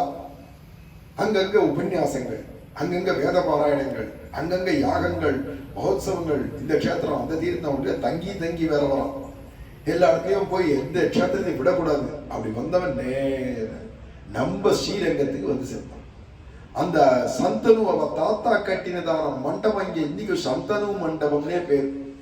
இப்ப கொஞ்ச நாளா அதுல சந்தனம் அரைக்கிறதுக்கு கட்டையை வச்சுட்டு கல்லை வச்சுட்டு சந்தனம் அரைச்சாச்சு ரங்கநாதர் கொடுக்கறதுனால இது சந்தன மண்டபம் எடுத்து சந்தனு மண்டபம் பேர். சந்தனு ராஜா கட்டினது, பீஷ்மருடைய அப்பா. அதே பரம்பரையில வந்து அர்ஜுனன் இங்க வந்தோடனே கேள்விப்பட்டான், நம்ம தாத்தாவுக்கெல்லாம் தாத்தா சந்தனு, அவர் வந்து இங்க தங்கினாராமே. எல்லாரும் சொல்றா. அர்ஜுனனை பார்த்த உடனே உங்க தாத்தாவுடைய தாத்தா இங்கதான் வந்திருந்தார். எப்பேற்பட்டவர் தெரியுமா? இந்த மண்டபம் பூரா அவர் தான் கட்டி கொடுத்தார். இங்க இருக்கிறவள் நிறைய பேருக்கு பிராமணர்களுக்கெல்லாம் வீடு கொடுத்தார். இங்க இருக்கிறவர்களுக்கெல்லாம் நிலபலன்கள் கொடுத்தார். இவ்வளவு தான தர்மங்கள்லாம் பண்ணார். அப்படிலாம் சொல்லி கேட்க கேட்க நம்ம பரம்பரை பெரியவாள்லாம் அப்படிலாம் பண்ணிருக்கான்னு கேட்டா எவ்வளவு பெருமையா. உன் பரம்பரையா சுத்தம் மோசம், கஞ்சமா எல்லாம் தரித்திரம், எதுவுமே பிச்சைக்காரப்பா. இப்படிலாம் ஊருக்கார சொன்னா எவ்வளோ கஷ்டமா இருக்கும். அப்படிலாம் இல்லாத அப்படி சொல்ல சொல்ல சொல்ல சந்தனு பத்தி இப்படிப்பட்ட பரம்பரையில வந்திருக்கோம்னு ரொம்ப பெருமையா இருந்தது. எல்லா பிராமணால் வந்தவா ரிஷிகள் அத்தனை பேரும் காவேரியில ஸ்நானம் பண்ணி ரங்கநாதரை போய் சேவிக்கலாம் அப்படின்னா அர்ஜுனன் அழைச்சிட்டு எல்லா அந்த ஊர் பிராமணா, ஸ்ரீரங்க பிராமணா, ஸ்ரீ வைஷ்ணவெல்லாம் அழைச்சிட்டு போய் பெருமாளை சேவிக்க சொல்லச்சே, அப்ப அர்ஜுனன் வந்தாங்க பெருமாளை சேவிக்கிறான். இவர்தான் ரங்கநாத பெருமாள், பச்சைமா மலைபோல் மீனி பவளவாய் கமல செங்கன் அச்சுதா அமரரேரே ஆயுதம் கொழுந்தே என்னும்னு சொன்னாரே தொண்டடிப்படியாளர். அது மாதிரி எல்லாம் ஆபாத சூடம் திருவடியிலேருந்து திருமுடி வரைக்கும் சேவை பண்ணி வச்சு மூலவர் உற்சவர் நம்பெருமாள், ஸ்ரீதேவி, பூதேவி, எங்க போனா ரங்கநாயகி தாயார், ரங்கநாச்சியார் எல்லாரையும் தரிசனம் பண்ணி வச்சு அவருக்கு விசேஷ மரியாதை பண்றான். ஏன்னா பஞ்சபாண்டவான்ல முக்கிய அர்ஜுனன், அதுவும் கிருஷ்ணனுடைய நண்பன், ஆருயிர் நண்பன். இந்த பெருமாள் வேற கிருஷ்ணன் வேற இல்லையே. எல்லாரும் அர்ஜுனன் அப்படி கொண்டாடி இவனே பகவான்ற அளவுக்கு தோன்றதான். அர்ஜுனனை பார்த்தாலே அவனும் தாடி மீசிமா வந்து நிற்கிறான். அதெல்லாம் அப்படியே நிறைய ஜடை மாதிரி வளர்ந்து எடுத்து எல்லாத்தையும் கொண்ட மாதிரி ரிஷி மாதிரி வந்து நிற்கிறான். பார்த்தா துளசி மாலை, தாமிரமணி மாலை, ஒரு பூஷணமும் கிடையாது. தீர்த்த யாத்திரை போறவன் என்ன நகை நட்டா ஒன்று போவோம், இல்லை இதெல்லாம் ஒன்றும் கிடையாது. பார்க்கறதுக்கு மரமுடி மாதிரி ஒன்று பஞ்சகச்சா இடுப்புல கட்டிட்டு இருக்கான். அவ்வளோதான், துளசி மாலை போட்டுருவான். இவனா அர்ஜுனன் அப்படின்னு பார்க்கறான். ஏதோ ரிஷி வந்த மாதிரி இருக்கு. இந்த கோலத்துல தான் தீர்த்த யாத்திரை வருஷம் ஆயிட்டு இருக்கு. தீர்த்த யாத்திரை பண்ணி இங்க வந்து அவர் நல்ல சேவை பண்ணி விசேஷமா சேவை பண்ணி வச்சு அந்த புராணங்கள்லாம், ஸ்ரீரங்க மகாத்மிய புராணம் நம்ம இப்ப சொன்னோம், இதெல்லாம் அர்ச்சகர்கள்லாம் அந்த ஊர்க்காரெல்லாம் சொல்ல அதெல்லாம் காதார கேட்டு இந்த காவேரி மகிமை என்ன, அவ எப்படி உற்பத்தி ஆனா, சந்திர புஷ்கரணி எப்படி உற்பத்தி ஆச்சு, இந்த வாசுதேவ பெருமாள் எப்படி இங்க வந்தார், எல்லா பொன்னமரத்தடியிலேருந்து ரங்கநாச்சியாரான ரங்கநாயகி தாயார் எப்படி தோன்றினா எல்லாம் அவ கதை கதையா சொல்ல அர்ஜுனெல்லாம் கேட்டு கேட்டு ஆனந்தப்பட்டான். இவன் தாம் பங்குக்கு ஏதாவது செய்யணும். இந்த பெருமாளுக்கு ராஜ பரம்பரைன்னு அப்படிதான் இருக்கும். எங்க தாத்தா தானே பண்ணாரு, இல்ல நான் என்னத்துக்கு பண்ணணும் இங்க அப்படின்னு கிடையாது. அவர் பண்ணதை வச்சு இவன் உரிமை பாராட்டின்னு இருப்பான். ஆனா கட்சியில் என்னதான் இவன் ஒன்றும் பண்ண மாட்டான். அப்படி இருந்தாலும் அவன் கஞ்ச மகாபிரபு அப்படி இருக்கக்கூடாது. அர்ஜுனன் பார்த்தா நம்ம பங்குக்கு நம்ம இந்த பெருமாளுக்கு நல்ல செய்வோமே. அதுவும் இந்த பெருமாளை பார்த்தா கிருஷ்ணனாவே காஞ்சால கிருஷ்ணனுடைய நண்பன் தானே. அந்த கிருஷ்ணன் துவாரகையில இருக்கானா, இப்ப இங்க வந்து படுத்துட்டாரான்னு தெரியல. அப்படியே கிருஷ்ணனாவே இருக்காரு, என் நண்பனாவே இருக்காரு. ஐயோ இப்படி இருக்கானே, கண்ணா கண்ணா கண்ணா கண்ணானே ரங்கநாதனை பார்த்து பார்த்து மலைச்சு போறோம். கதிரை மேலும் தங்கிட்டாங்க. சில மாசங்கள் இங்க தங்கி இவன் ஒரு மண்டபம் கட்டி கொடுத்தான், கருங்கல்ல மண்டபம். அதுக்குதான் அர்ஜுன மண்டபம்னு இன்னைக்கு பேர். அத்தியன உற்சவம் அங்க நடக்கிறது, 10 நாள் உற்சவம் அங்கதான் நடக்கும் அர்ஜுன மண்டபத்துல. அங்கதான் இப்ப துர்கநாச்சியார் கூட இருக்கா. அப்பேற்பட்டதான ஆச்சரியமான மண்டபம். அந்த அர்ஜுனன் மண்டபங்கள்லாம் கட்டி கொடுத்து இங்க இருக்கிற பிராமணால், இங்க இருக்கிற ஸ்ரீ வைஷ்ணவால், பாகவதால் எல்லாரையும் ஆராதனம் பண்ணி அவளுக்கு தான தர்மங்கள்லாம் பண்ணி இவனும் என்ன பண்ணலாம். இவன் வந்த சந்தர்ப்பம் அநேகமா ஆவணி மாசம். அப்பதானே ஸ்ரீ ஜெயந்தி, கண்ணபிரான் பிறந்த அவதாரம் பண்ண தினம் வருது இல்லையா. அங்க எல்லாம் ஒரே அங்க போய் கிருஷ்ணன் துவாரகையில போய் பார்க்கறதுக்கு போவான், சேவிக்க போவான் நிறைய. ஆனா இப்ப இங்க ஸ்ரீரங்கத்தில் வந்ததால இவர் வேற அவர் வேற இல்லைன்னு தெரிஞ்சதுனால இங்க இருந்து அதுக்கப்புறமா துலா ஸ்நானம் பண்ணினார். ஐப்பசி மாசம் உங்க தாத்தாவுடைய தாத்தா இங்க சந்தனு ஸ்நானம் பண்ணார் அப்படிலாம் கேள்விப்பட்டோடனே இவனும் பார்த்தான், எப்படி இந்த மண்டபம் கட்டி முடிக்கிறதுக்கு ஆகும், நேரம் ஆகும், நம்மளும் துலா காவேரியில ஸ்நானம் பண்ணார். அவர் என்னத்துக்காக பண்ணாருன்னா, அவர் பண்ணதுக்கு காரணம் குழந்தை வேணும்னு பண்ணார். இப்ப இவன் மனசுல என்ன பிரார்த்தனைன்னா, உன் தங்கைய கல்யாணம் பண்ணிக்கணும். ரங்கநாதனுடைய தங்க, அந்த கிருஷ்ணாவதார கிருஷ்ணனுடைய தங்க சுபத்ரா இருக்காளே, அவளை கிருஷ்ணன் ஏற்கனவே திரௌபதியோட கல்யாணம் ஆயிடுச்சு. அதோட இல்ல, வர வழி எல்லாம் எந்தெந்த தேசம் போறானோ அங்கங்க ஒரு ராஜகுமாரத்தி இவன் கண்டு ஆசைப்படுறான், அவவா கல்யாணம் பண்ணிக்கிறான். யாத்திரை போறானா இல்ல பல மனைவிமாரை சேர்த்துக்கிறான். அங்க மணிப்பூர்ல போனா அங்க அல்லி ராணின்னு கேள்விப்பட்டிருக்கோம் தமிழ். அல்லி தர்பார்பா, இந்த அல்லி ராணி இவ ஆசைப்பட்டா. அது மாதிரி போற இடத்துலாம் அங்கங்க அவாவா ஆசைப்படுறா. ஏன்னா தேஜஸ், காம்பீரியம், படிப்பு, அழகு, உயரம், ஆக்கிருதி, பலபராக்கிரமம் எல்லாத்துலயும் பார்த்தா இவருக்கு நிகர் இவன் தான் ஆனோப்பான். இவன் நேரில் காண்டு எந்த பொண்ணுதான் ஆசைப்பட மாட்டான். ஏற்கனவே கல்யாணம் ஆயிடுச்சு, இருந்துட்டு போட்டுமே, ராஜா தினம்னா பண்ணிக்கலாம், என்னையும் பண்ணிக்கோங்கன்றான். இப்படி அந்தந்த தேசத்து ராஜகுமாரதிகள்லாம் அவ வந்து ஆசைப்பட அங்கங்க கல்யாணம் பண்ணி அவளோட கொஞ்ச நாள் குடுத்தனம் பண்ணிட்டு அவளுக்கு குழந்தை பிறந்ததுன்னு கர்ப்பம் ஆயிட்டானா, சரிம்மா நீ இருமா, நான் அப்புறமா பாத்துக்கிறேன், வந்து நான் அஸ்தினாபுரம் வந்த உடனே இந்திரபிரஸ்தம் வந்த உடனே கூட்டுக்கிறேன். இந்திரபிரஸ்தம் தான் இப்ப டெல்லின்னு பேர். அந்த இந்திரபிரஸ்தம் தான் தலைநகரம். அதனால அங்க வந்த உடனே நான் அவனை கூட்டிக்கிறேன்னு சொல்லுவான். அங்கங்க விட்டுட்டு வந்துருவான். கல்யாணம் பண்ணணும், கர்ப்பவதி ஆயிட்டானா விட்டுட்டு வந்துருவான். எல்லாம் பிரசவம்லாம் ஆட்டம், குழந்தைய பெத்தா விட்டு எடுத்துன்னு வா நீ அப்படின்னு சொல்லிட்டு இவன் பாட்டு கிளம்பா. இப்படி அங்கங்க போற இடத்துல எல்லாம் பல குழந்தைகள், இத்தனை கல்யாணமா இருக்கு, குழந்தைகளும் இருக்கு. இருந்தாலும் இவருக்கு ஆசை பூவ கிருஷ்ணனுடைய தங்கையை கல்யாணம் பண்ணி, பலராமருடைய கிருஷ்ணனுடைய தங்கைன்னா அவங்க எப்பேர் பெற்றவளா இருக்கணும், எல்லா விதத்தையும் பார்த்தா கிருஷ்ணனாட்டுமே இருக்கலாம், சேஷ்டலாம். அவனும் கருப்பு, இவளும் கருப்பு, சுபத்ராவும் கருப்பு தான். கிருஷ்ணனே கருப்பாச்சு என்ன என்னால் நாம எல்லாம் ஒரு கோஷ்டி பண்ணிப்போம் அப்படின்னு ஆசையா மனசு இல்லை. நல்ல கருப்பா இருந்தா எவ்வளவு அழகா இருப்ப தெரியுமா, துருதுருன்னு கேள்விப்பட்டிருக்கான் நிறைய. சுபத்ராவும் இன்னும் பார்க்கல சுபத்ரே, கேள்விப்பட்டதுலயே மனசுக்குள்ள காதல் ஆசை வந்து கல்யாணம் பண்ணிக்கணும், கல்யாணம் பண்ணிக்கணும், கல்யாணம் பண்ணிக்கணும். யார்கிட்ட போய் கேட்கறது? கிருஷ்ணன் தான் கேட்கணும். கிருஷ்ணன் கேட்கறதுக்கு வாய்ப்பே கிடைக்கல. அதுக்குள்ள தீர்த்த யாத்திரை வந்தாச்சு. இப்ப தாடி மீசியமா வச்சுன்னு பாக்குறதுக்கு என்னன்னா ரிஷி மாதிரி இருக்குமே. கிருஷ்ணன் தன் தங்கையை கொடுப்பானா, அந்த பொண்ணு விரும்புமா நம்மள அப்படின்லாம் இவனுக்கு மனசுக்குள்ள 1000 எண்ணங்கள். அதோட இங்க துலாம் மாசம் ஐப்பசி மாசத்துல இருந்து இந்த காவேரி ஸ்நானம் பண்ணி பெருமாளை சேவிச்சா வேண்டிய பலன்கள்லாம் கிடைக்கும். நம்ம தாத்தாவுடைய தாத்தாவுக்கே பீஷ்மர் பிறந்தது இந்த பெருமாளால் தான். இப்ப நம்மளும் கல்யாணம் ஆகிறதுக்காக கேட்டு பார்ப்போம், ஒரு அப்ளிகேஷன் வச்சு பார்ப்போம், பலிச்சா சரி பலிக்கலன்னா சரி அப்படின்னு சொல்லுவா இல்லையா. அதை மாதிரி நான் மனசுல நினைச்சுட்டு பெரிய மண்டபங்கள்லாம் முடிஞ்சுது, கையெல்லாம் முடிஞ்சுது. உடனே கிளம்புறதுக்கு முன்னாடி போய் பெருமாளை சேவிக்கலான்னு போச்சே. பெருமாள் பேசுறான், அர்ஜுனா அப்படின்னு கூப்பிடுறான். விக்கிரமா இருக்கிற பெருமாள் பேச ஆரம்பிச்சிட்டாரு நாய்கிட்ட. அர்ஜுனான்னு கூப்பிட்ட உடனே கிருஷ்ணா என குரல் அதே கேட்ட குரலா இருக்கே. கிருஷ்ணான்னு உடனே நான் தான் கிருஷ்ணன் தான் இங்க படுத்துட்டு இருக்கேன் தவிர நான் தான் உன்னுடைய நண்பன் அப்படின்ற உடனே அவனுக்கு ஒரே உரிமை, தைரியமா கிட்ட போறதுக்கு. விட்டா கர்ப்பகிரத்துக்கே உள்ள போயிடுவான் போல இருக்கு அர்ஜுனன். இருந்தாலும் கிட்ட போயிட்டான்.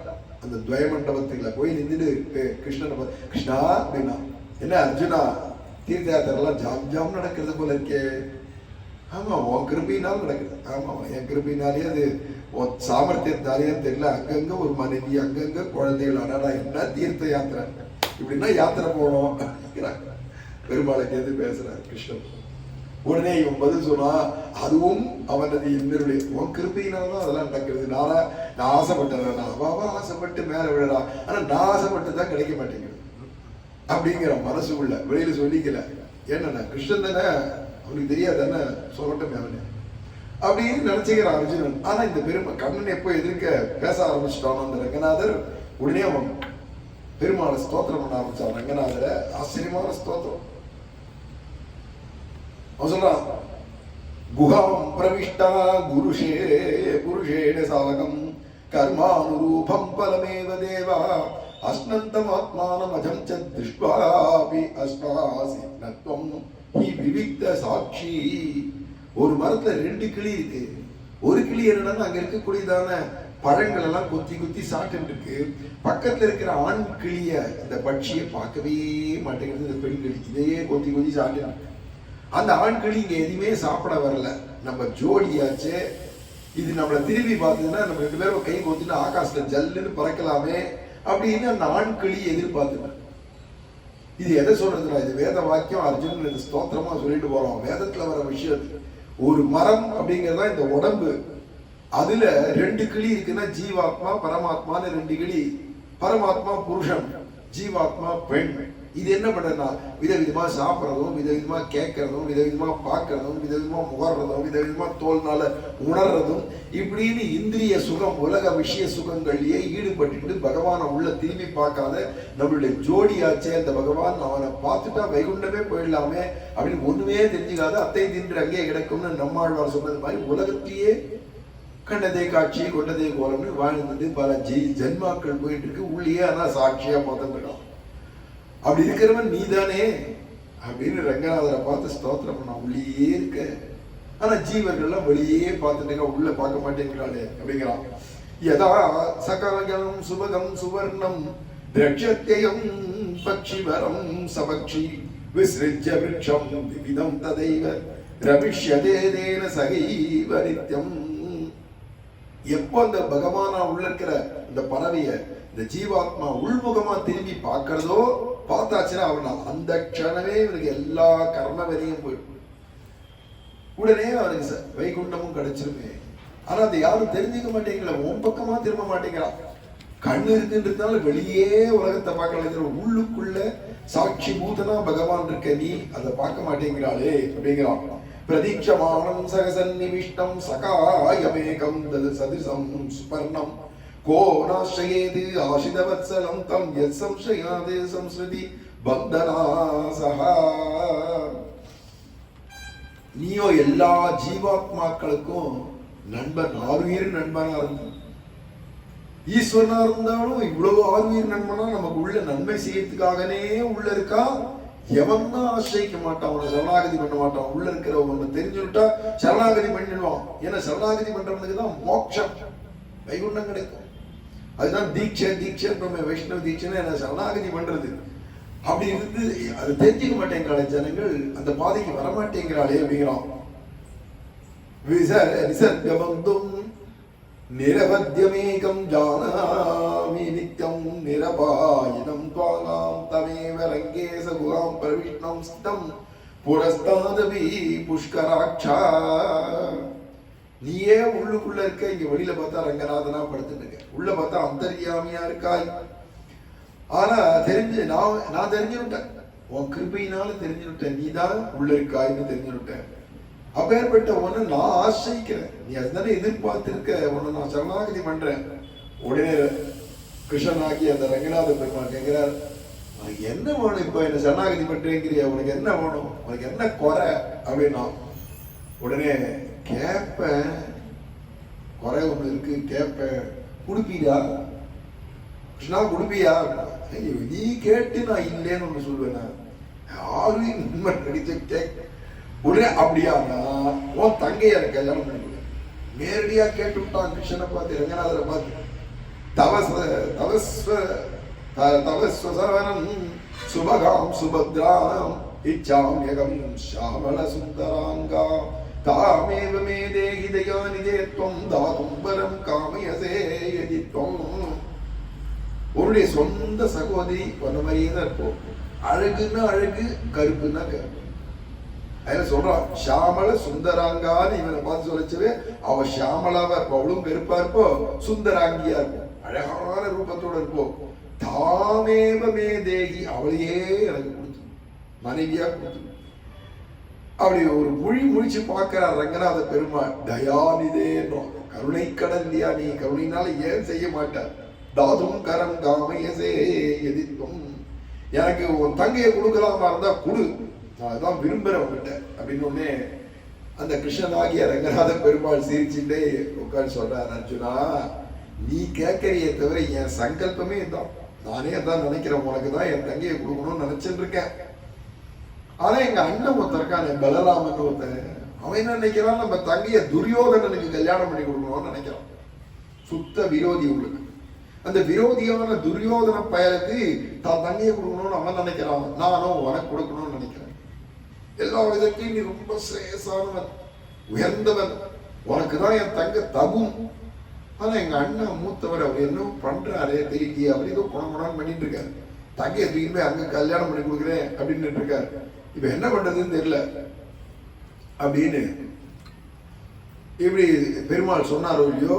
ஆனா ஒரு வழி சொல்றேன், இதுக்கு நேரடியா போயெல்லாம் பொண்ணை கேட்கக்கூடாது, என்னன்னா தரமாட்டேன். நீ அதுக்கு மேல சாமியார் வேஷம் கொண்டு வந்ததுன்னா எதையும் கொடுத்துருவான். அந்த காலத்துல சாமியாருக்குன்னா அவ்வளோ மதிப்பு. அது நீ சன்னியாசி வேஷத்தை போட்டுட்டு நெய்சா துவாரகை வந்துடும். அங்க நான் இருப்பேன், ஆனா கண்டுக்கவே மாட்டேன்.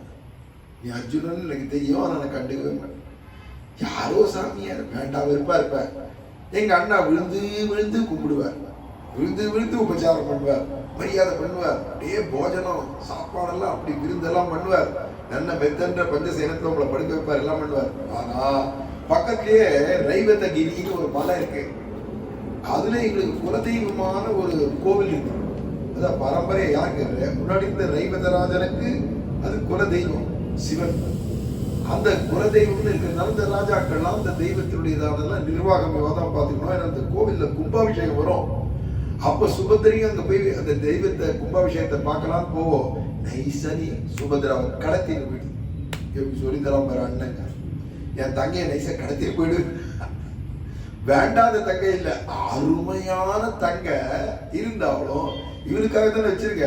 பலராமருக்கு தெரிஞ்ச கொடுக்க மாட்டார், அடிச்சு விரட்டுவார் அர்ஜுனனை. அதனால இவனே தோது சொல்லி என்ன உபகாரம், நீ போனேன்னா நைஸா அவளை தூக்கிட்டு போயிடலாம். அதுக்கெல்லாம் அங்க நானும் ஏற்பாடு பண்ணி தரேன் உனக்கு. நான் மறைமுகமா தான் பண்ணுவேன், நேரடியா பண்ண மாட்டேன், நீ கிளம்பிடுவோம். அப்புறம் இந்திரபிரஸ்தமான டெல்லியில போய், டெல்லின்னு பிற்பாடு தான் பேர் இருக்கு, டெல்லி முஸ்லீம் ராஜா பேர் இது. முன்னாடிலாம் அதுக்கு இந்திரபிரஸ்தம்னு பேரு, கிருஷ்ணாவதார காலம். அங்க போய் நீ சுபத்ராவோட சௌக்கியமா இந்த ரங்கநாத பெருமாள் தோது சொல்லி தரான்னா எப்படி இருக்காரு பத்தியா. கடைசியில பார்த்தா ரொம்ப சந்தோஷம், கிருஷ்ணா நான் கிளம்புறேன், என்ன அவ்வளவு அவசரம், என்ன இன்னும் 4 நாள் தங்கலாமே. துவாரகா போக வேண்டாமா, சுபத்ராவை பார்க்க வேண்டாம், கல்யாணம் பண்ணிக்க வேண்டாமான்றான். சரி கிளம்பு அப்படின்னு உத்தரவு கொடுத்தாரு. அவன் அப்படி கேரளா வழியா போய் கர்நாடகா வழியா போய் இப்படி சுத்தி கடைசியில குஜராத்தில் இருக்கக்கூடிய துவாரகை கிட்ட வந்தான். ஏவமஸ்து மகாபாக சுபத்ராம் பிராப்ஸ்யாசி த்ருவம் மமைமாயம் ஹி சங்கல்பா த்வயா அபிப்ரார்த்திதோஸ்மி சயம் கித்துமே பூர்வஜோ ராமः சுபத்ராம் பகினீம் பிரியாம் தாதுமிச்சதி பூபாய தாந்தராஷ்ட்ராய பால்குணா त्वं यास्यसि द्वारकां तां त्रिदण्डी यतिवेषदृक् रामेणा अजनानीतः पूजितस्त्वं भविष्यसि महोत्सवे तत्र जाते रामे रैवतकं गिरिं यादे यास्यसि कन्यां त्वं यूनं कृष्णानुमोदिता. இதெல்லாம் அக்னி புராணத்துல விஸ்தாரமா சொல்லிட்டு போற விஷயம் தான். அர்ஜுனுக்கு சுபதரிக்கு எப்படிலாம் நடந்தது, இந்த ரங்கநாத பெருமாள் எப்படிலாம் நடத்தி கொடுத்தார் அப்படிங்கிறதெல்லாம் சொல்றது. அதே மாதிரி யாத்திரையில் நேரம் அங்க வந்தா பிரபாச கஷேத்திரம்னு இருக்கு துவாரகை பக்கத்துல, அங்க வந்து தங்கினான். உடனே கிருஷ்ணனுக்கு தெரிஞ்சு போச்சு அர்ஜுனன் நீங்க வந்திருக்கான்னு. உடனே நேரம் இங்கேருந்து வந்து, ஏண்டா பயல உங்ககிட்ட தான் அங்க ஸ்ரீரங்கத்துல சொல்லல, நான் தானே சொன்னேன் படுத்துட்டு ரங்கநாதரா இருந்தேன், வரச்சவே திருண்டி காஷாயம் கட்டிட்டு கையில தண்டத்தோட சாமியாரா சன்னியாசியா வான்னு சொல்லிட்டேனே, ஏன் இப்படியே உட்காந்துட்டேன். இல்ல அங்க நீ ரங்கநாதர் சொன்னது உண்மைதான், இருந்தாலும் கொஞ்சம் அச்சமா இருக்கு, பலராமரை பார்த்தா பயமா இருக்கு, என்ன நடக்கும். நான் பார்த்துக்கிறேன், நீ கவலைப்படாது. நான் வந்தது சுவடு தெரிய வேண்டாம், போறது சுவடு தெரிய வேண்டாம். நான் போய் 1 மாசம் கழிச்சோ இல்ல 15 நாள் கழிச்சோ மெதுவா இங்கேருந்து கிளம்பி சாமியாரா வா, இத்தனை பேர்லாம் கூட்டிட்டு வந்தேன்னா அங்க நடக்காது, தெரிஞ்சு போயிடும், நீ மட்டும் தனியா வா அப்படின்னு சொல்லிட்டு பகவான் கிளம்பி போயிட்டான். கிருஷ்ணன் தரித்த ஒருவனா பார்க்கறதுக்கு என்னடா தாடி மீசையெல்லாம் இருக்கு, என்னடா நான் கழுத்துல துளசிமா இருக்கு, நெத்தியில நாமம் எப்பயுமே இட்டுப்பா, நாமெல்லாம் இருக்கு, வெறும் வெள்ளை வேஷ்டியை கைட்டுனா அழகா காவியை உடுத்தினா, கையில பார்த்தா ஒரு திருதண்டத்தை கையில எடுத்துனா நாராயண நாராயண நாராயணன்னு கிளம்பிட்டான். எல்லா ரிஷிகளையும் பார்த்து நீங்கள்லாம் அப்படி போய் கிளம்புங்க, நான் வந்து சேர்ந்துக்கிறேன், நீங்க போங்க அப்படின்னு சொல்லிட்டு நான் தனியா போறேன்னு அத்தனை பேரையும் உத்தரவு கொடுத்து அனுப்பிச்சுட்டு அவளும் உத்தரவு வாங்கிட்டு கிளம்பிட்டா. சேவிச்சான் இவனும் அவளை, கிளம்பிட்டான். நேரம் இங்க வந்தா, இங்க என்ன துவாரகையில வந்துட்டோம், இங்க பலராமரை நேரம் போய் பார்க்க முடியாது, தேவகி வசுதேவர் அப்பா அம்மா இருக்கு அவளை போய் பார்க்க முடியாது, சுபத்ரா எங்க இருக்கா இங்க விளையாடிட்டு கலந்த பொண்ணு கண்ணுக்கு தெரியுறதான்னு பார்க்க முடியாது, வேற என்னதான் பண்றது அப்படின்னா இங்க எங்கேயோ ஒரு அரசன் வர ஒரு குளத்தாங்கரை இருந்தது, அது போய் உட்காந்துட்டான் நாராயணன். ஊர்க்காரெல்லாம் பார்த்து மகா தேஜஸ்வி யாரோ சுவாமிகள் வந்திருக்கா, அவருக்கு பிட்சை போடணுமே அப்படின்னு சொல்லி அவவா வந்து பிட்சை போடுறதும் அவளுக்கு ஆசீர்வாதம் பண்றதும் ஆசீர்வாதம் எல்லாம் பறிச்சு பண்றது. ஏன்னா அர்ஜுன் எப்பேற்பட்டவன், நரநாராயணர்கள் நரனுடைய அவதாரம், சொன்ன சொல் பலிச்சிரும், அவங்களுக்கு பலிக்கிறது எல்லாரும் வரும், அப்பேற்பட்டவர் இப்பேற்பட்டவர் அப்படின்னு எல்லாரும் கொண்டாடுறா.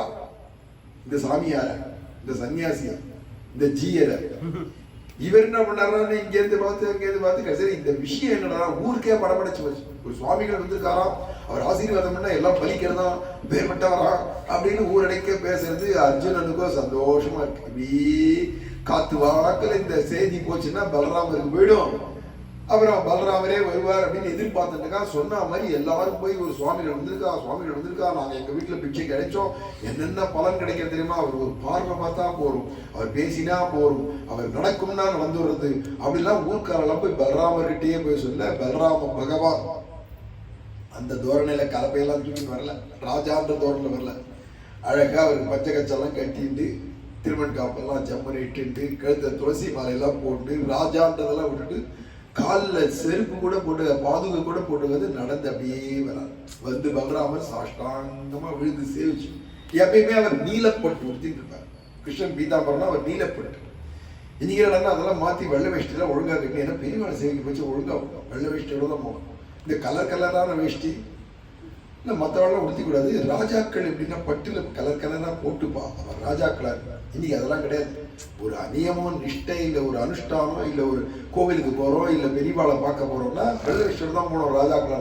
அதெல்லாம் உடுத்திட்டு விஷயம்லாம் தெரியும் அவருக்கு. பலராமர் எல்லாம் நியமத்தோட அங்கேயிருந்து வந்து சாஷ்டாங்கமாக பெரியவாளை பிரிந்து சேவிக்க நாராயண நாராயண அப்படின்னாரு. ஏன்னா எப்பேற்பட்ட பலராமர்னு தெரியுமே.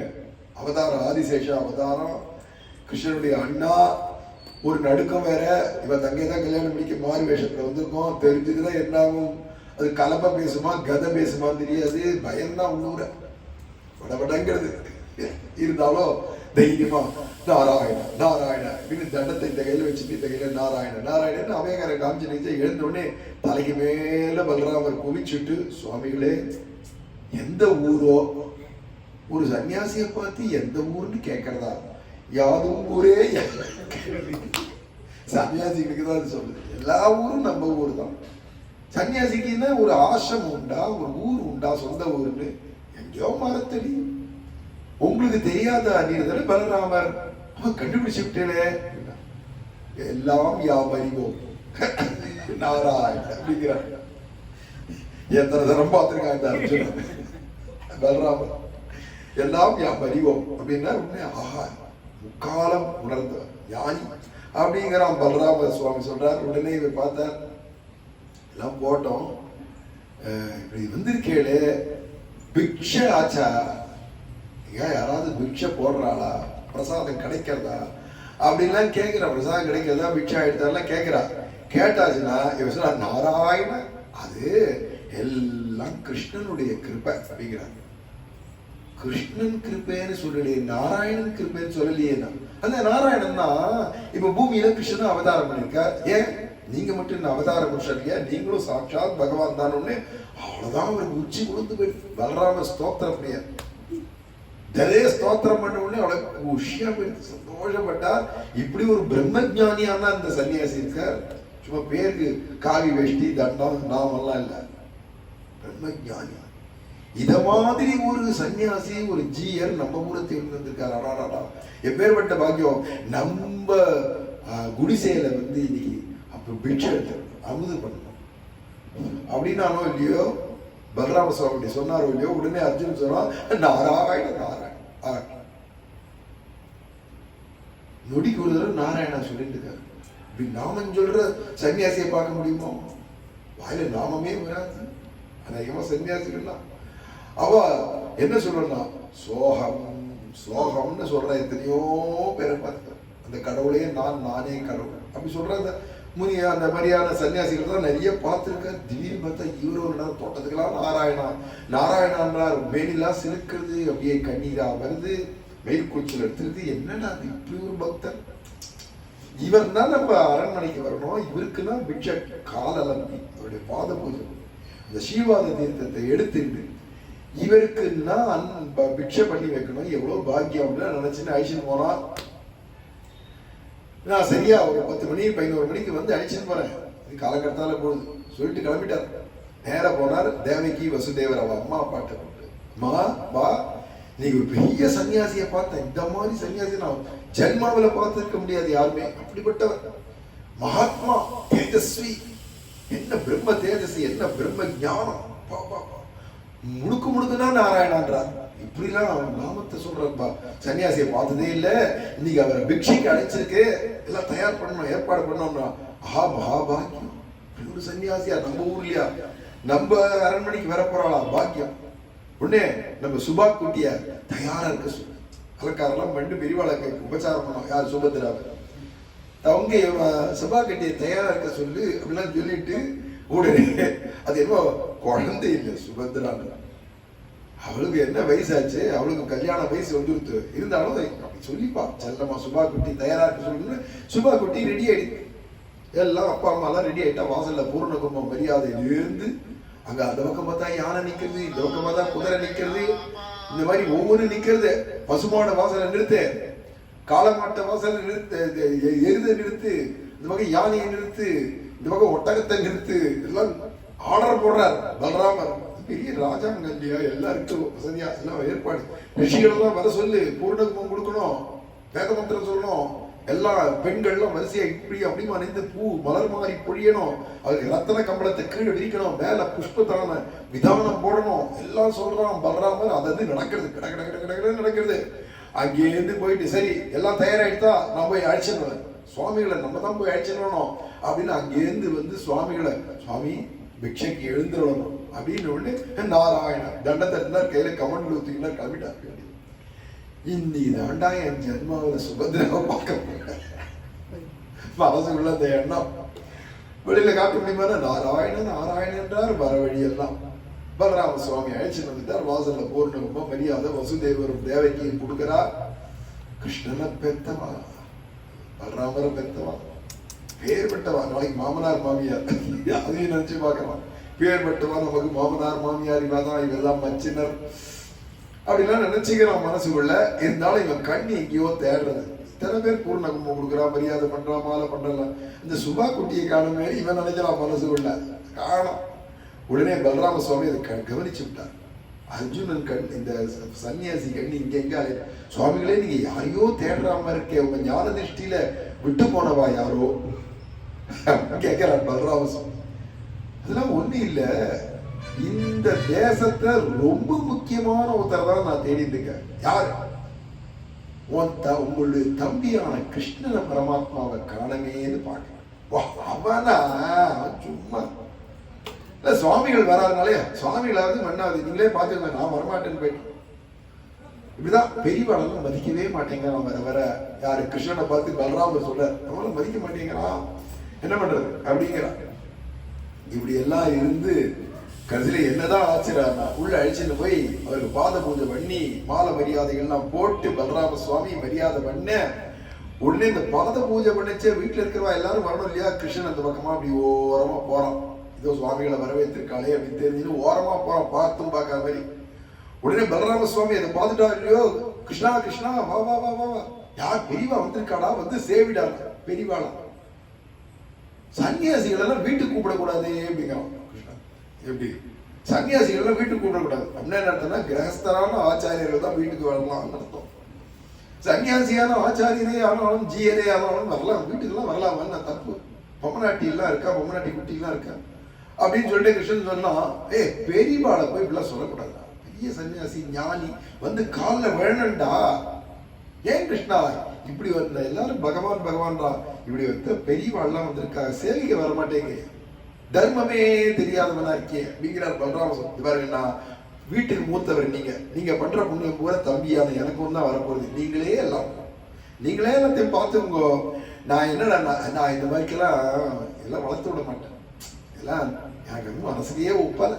வீட்டுக்கு சன்னியாசி கொண்டு வந்து உட்கார வச்சு, அப்ப சன்னியாசினா அவர் எங்கேயாவது மரத்தடியில் இருக்கணும், குளத்தாங்கல்ல. நம்ம தான் பிக்ஷை என்ன இருக்கோ இங்கேருந்து கொண்டு போய், அதுவும் என்னடான்னா பிக்ஷான்னு சொல்லிட்டு ஏதோ வடபாயசத்தோட மத்தியானம் சாப்பாடு போட்டால அந்த மாதிரி கொண்டு போய் கொடுக்கணும். ஏதோ ஒரே ஒரு சாதத்தை அப்படி பிசைஞ்சு தொட்டுக்கிறதுக்கு இருக்கோ இல்லையோ கொண்டு போய் கொடுத்துடணும். அவர் எல்லாம் நாராயணான்னு சொல்லி முழுங்கணும். இதுதான் சன்னியாசி தர்மம். வீட்டுல அரண்மனையில கூப்பிட்டு வச்சு அவருக்கு பாத பூஜை எல்லாம் பண்ணி அவருடைய சன்னியாச ஆசிரமத்தையே நீங்க கருத்துருவல் போல இருக்கேன்னா அப்படிங்கிறான் கிருஷ்ணன். போடா அசண்டு பசண்டு பேசிட்டு பெரியவாதுக்கெல்லாம் இப்படி பேசக்கூடாது. இந்த பாருங்கன்னா நான் சொல்லிட்டேன், இதெல்லாம் நல்லதுக்கு இல்லை, அப்புறம் உங்க பத்தி பாடு, அப்புறம் என்ன இழுத்து விடக்கூடாது. நாளைக்கு நல்லதோ கெட்டதோ நடந்ததுன்னா என்ன இழுத்து விடக்கூடாது, எல்லாம் முன்னாடியே பேசுறான் கிருஷ்ணன். போடா போடா துஷ்டு சொல்லிட்டே பாப்பா, சரி உன் காரியத்தை பாரு, பெரியவா எதுக்கு இப்படிலாம் பேசக்கூடாது, உன் காரியத்தை பாரு போ. சரி சரின்னு கிருஷ்ணன் கிளம்பி போனான். போற போக்குல அர்ஜுனன் ஒரு பார்வை பார்த்துட்டு போறான். அந்த சன்னியாசி ஒரு கடாட்சம் பண்ணோம்னா நாராயணங்கிற, என்ன கிருஷ்ணன் பாட்டுனா பார்வை பார்த்தா எப்படி இருக்கும், நாராயணன். இப்படி ஒரு பெரியவாளை பார்க்க முடியுமான்னு பலராமன். அதெல்லாம் அப்படியே பிக்சரஸா அங்க நடக்கிறதா வீடியோ போடுற மாதிரி காட்டுறான் அக்னி புராணத்துல வியாசாச்சாரி. ஆச்சரியமான கதை. இது அத்தனையும் பண்ணது நம்ம ரங்கநாதனுடைய கிருபை தானே சொல்லிட்டு வரோம். போறான். கடைசியில பலராம சுவாமி பிக்ஷை விதவிதமா பண்ணிருக்கா. அரண்மனையில கேட்பானே, இலையே தங்கத்துல இருக்கு, தங்கத்திலே வாழை இலை பண்ணி வச்சிருக்கா. அதுலதான் விதவிதமா பிரசாதங்களை பரிமாறா. எத்தனை கையமுது, எத்தனை கூட்டு, எத்தனை பச்சடி, எத்தனை வெரைட்டியோ தெரியல. சாம்பார்லயே பல வெரைட்டி, ரசத்திலேயே பல வெரைட்டி, விதவிதமா அப்பளம் வடை பாயசம் என்னென்ன போலி கீழி எல்லாம் உண்டு. இவர் ரொம்ப நாள் முன்னாடி அரண்மனையில் இருந்து அர்ஜுனன் சாப்பிட்டுருக்கா. இதெல்லாம் இப்ப இத்தனை வருஷமா என்னென்ன காய் கிடைக்கிறதோ கிழங்கு கிடைக்கிறதோ அதெல்லாம் அப்படி அப்படியே விரும்ப சாப்பிட்டு காயோடு நீடு கனி உண்டு அப்படின்னு யாத்திரை பண்ணிட்டு வந்திருக்கானா. தாடியை மீசியும் வளர்த்துட்டு உடம்பெல்லாம் இழைச்சு போய் எல்லாம் பார்த்தா கண்டுபிடிக்க முடியல. உருவமே புரியல, அர்ஜுனன்னு புரியவே இல்லை பலராமருக்கே. அங்க இருக்கிற தேவகி வசுதேவெல்லாம் பார்த்தா எல்லாரும் பிக்ஷை மாத்தி மாத்தி போடுறதெல்லாம் நல்ல வயிறு பொறு நாராயணா அப்படிங்கிறார். உடனே அவசர, ஏன் சுவாமிகளே பதார்த்தம் நல்லா இல்லையா? ஆஹா அருமையா இருக்கு, பெருமாள் சாப்பிட்டதாச்சே நல்லா இருக்கு. அப்படி என்ன இன்னும் கொஞ்சம் போட்டுக்கிட்டோம், கொஞ்சம் வயிற்றுல இடம் இல்லையே.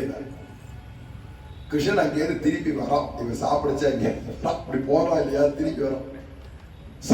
சுவாமியார்களுக்கெல்லாம், சுவாமிகளுக்கு ஒரு சன்னியாசிகளுக்கெல்லாம் சாப்பாடு அதிகமா போடக்கூடாது.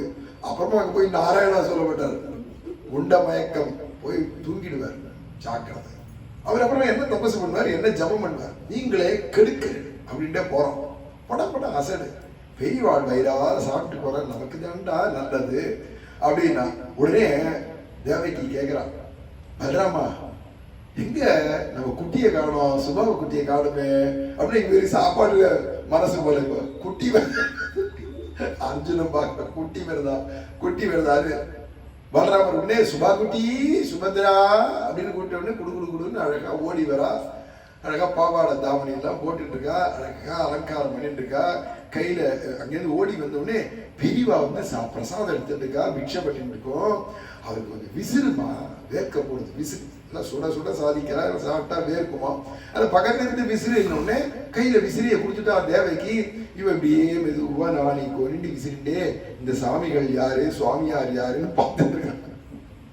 இப்படியே விசிறிட்டு ஓர கண்ணால பார்க்கச்சே சுபத்ரா பக்கத்துல இருந்து விசிறிட்டு இருக்கா.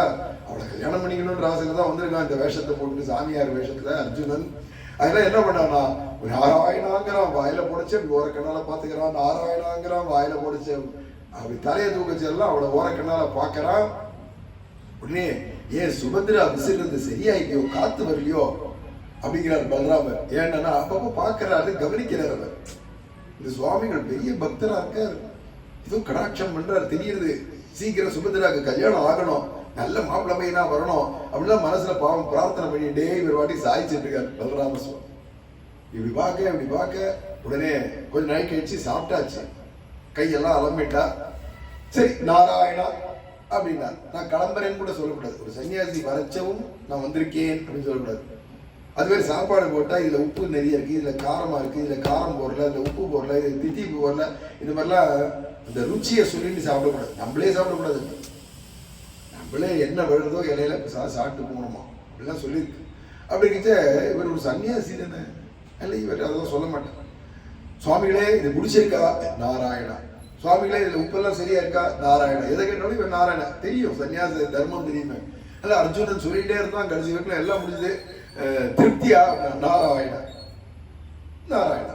இல்லை என்ன எல்லாத்தையும் நாராயணா தான் சொன்னாரு, கிளம்புறேன்னு அர்த்தம் புரிஞ்சுக்கணும். உடனே பலராமர் வந்தால் என்னது சாப்பிட்டு பிக்ஷை முடிஞ்சது, உடனே கிளம்பிட்டேன். வெயில் கொளுத்துறது வெளியில, சத்த நாள் இந்த அறையில இருந்து ஓய்வு எடுத்துட்டு போகலாம் சுவாமி அப்படின்னா முடிஞ்சு போச்சு. நாராயணன்ட்டார். என்னன்னா இப்படி ஏதாவது கூப்பிட்டீங்க தங்க விட மாட்டாளா?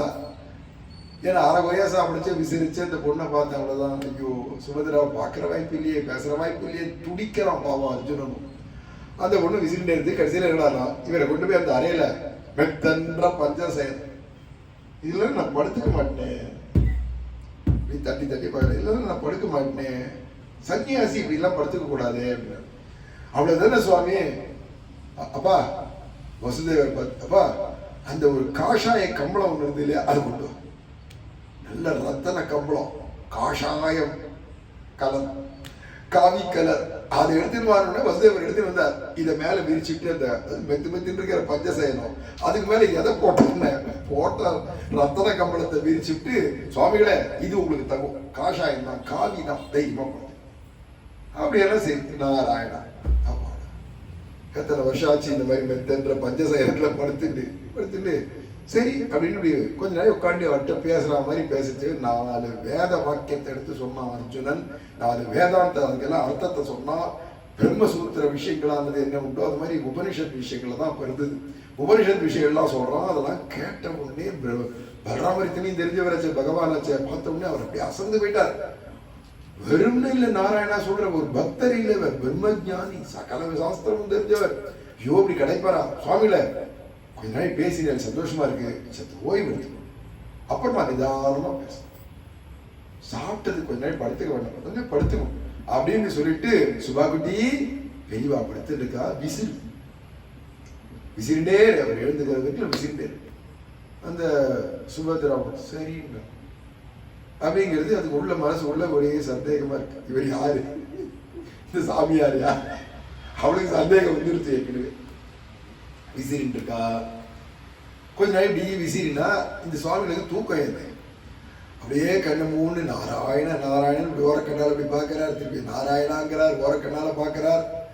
உடனே உன் பேர் என்ன அப்படின்னு விசாரிக்கிறார். இப்பதான் என் பேர் சுபா அப்படின்னு இப்படி ஓரக்கண்ணால பார்த்துட்டே இப்படி விசிறது.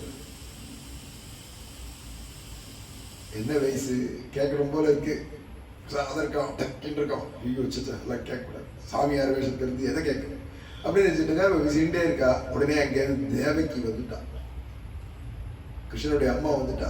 வந்து சுபத்ரா பார்த்து, சுபா என்னடி பெரியவாளுக்கு வரும்னு விசிண்டே இருக்க, கை காலெல்லாம் பிடிச்சி விடு, பாவண்டி பெரியவா பாக்கியம், நல்ல இடத்துல ஒரு கல்யாணம் ஆகும், பிடிச்சி விடு, சேவை பண்ணும் பெரியவாளுக்கு. சுபத்ரா கொஞ்சம் சங்கோஜப்படுறான். இருந்தாலும் அந்த பெரியவரும் நாராயணங்கிற அப்படியே உழுக்கிறது உடம்பே தூக்கி போடுறது. உடனே அம்மா சொல்லிட்டாளே அப்படிங்கிறதால சுபத்ரா வந்து அப்படி மெதுவா அப்படி திருவடியில காலை கையை வச்சாலோ இல்லையோ அந்த அந்த சுவாமிகளுக்கு அப்படியே தூக்கி வாரி போட்டு உடம்பு மேலே சிரித்து கண்கள்லேருந்து ஆனந்த கண்ணீர் வந்து நாராயணா நாராயணாங்கிற கத்தர ஆனந்தம் தாங்க முடியல அவரால். அவ பாட்டு மெதுவா அப்படி பிடிச்சி விட்டு தேவகி அம்மா போயிட்டான். இவனுக்கோ என்ன பண்றதுன்னு தெரியல, இப்படி பார்க்கறோம் அப்படி பார்க்கறோம். கடைசியில என்ன ஒரு வழியா கொஞ்ச நாள் கழிச்சு பலராம சுவாமி அங்கேருந்து வந்தார். உடனே வாரி சொல்லிட்டுன்னு எழுந்துனான் அர்ஜுனன், திருவடியை இழுத்துனான், வாரி சொல்லிட்டுன்னு எழுந்துனான். பலராம சுவாமிகளே, மகாராஜா எனக்கு உத்தரவு கொடுங்கோ, நேரமாச்சு நான் கிளம்புறேன். அதெல்லாம் அப்படிலாம் போகக்கூடாது, தப்பு. நீங்க பெரியவா அப்படிலாம் பேசலாமா?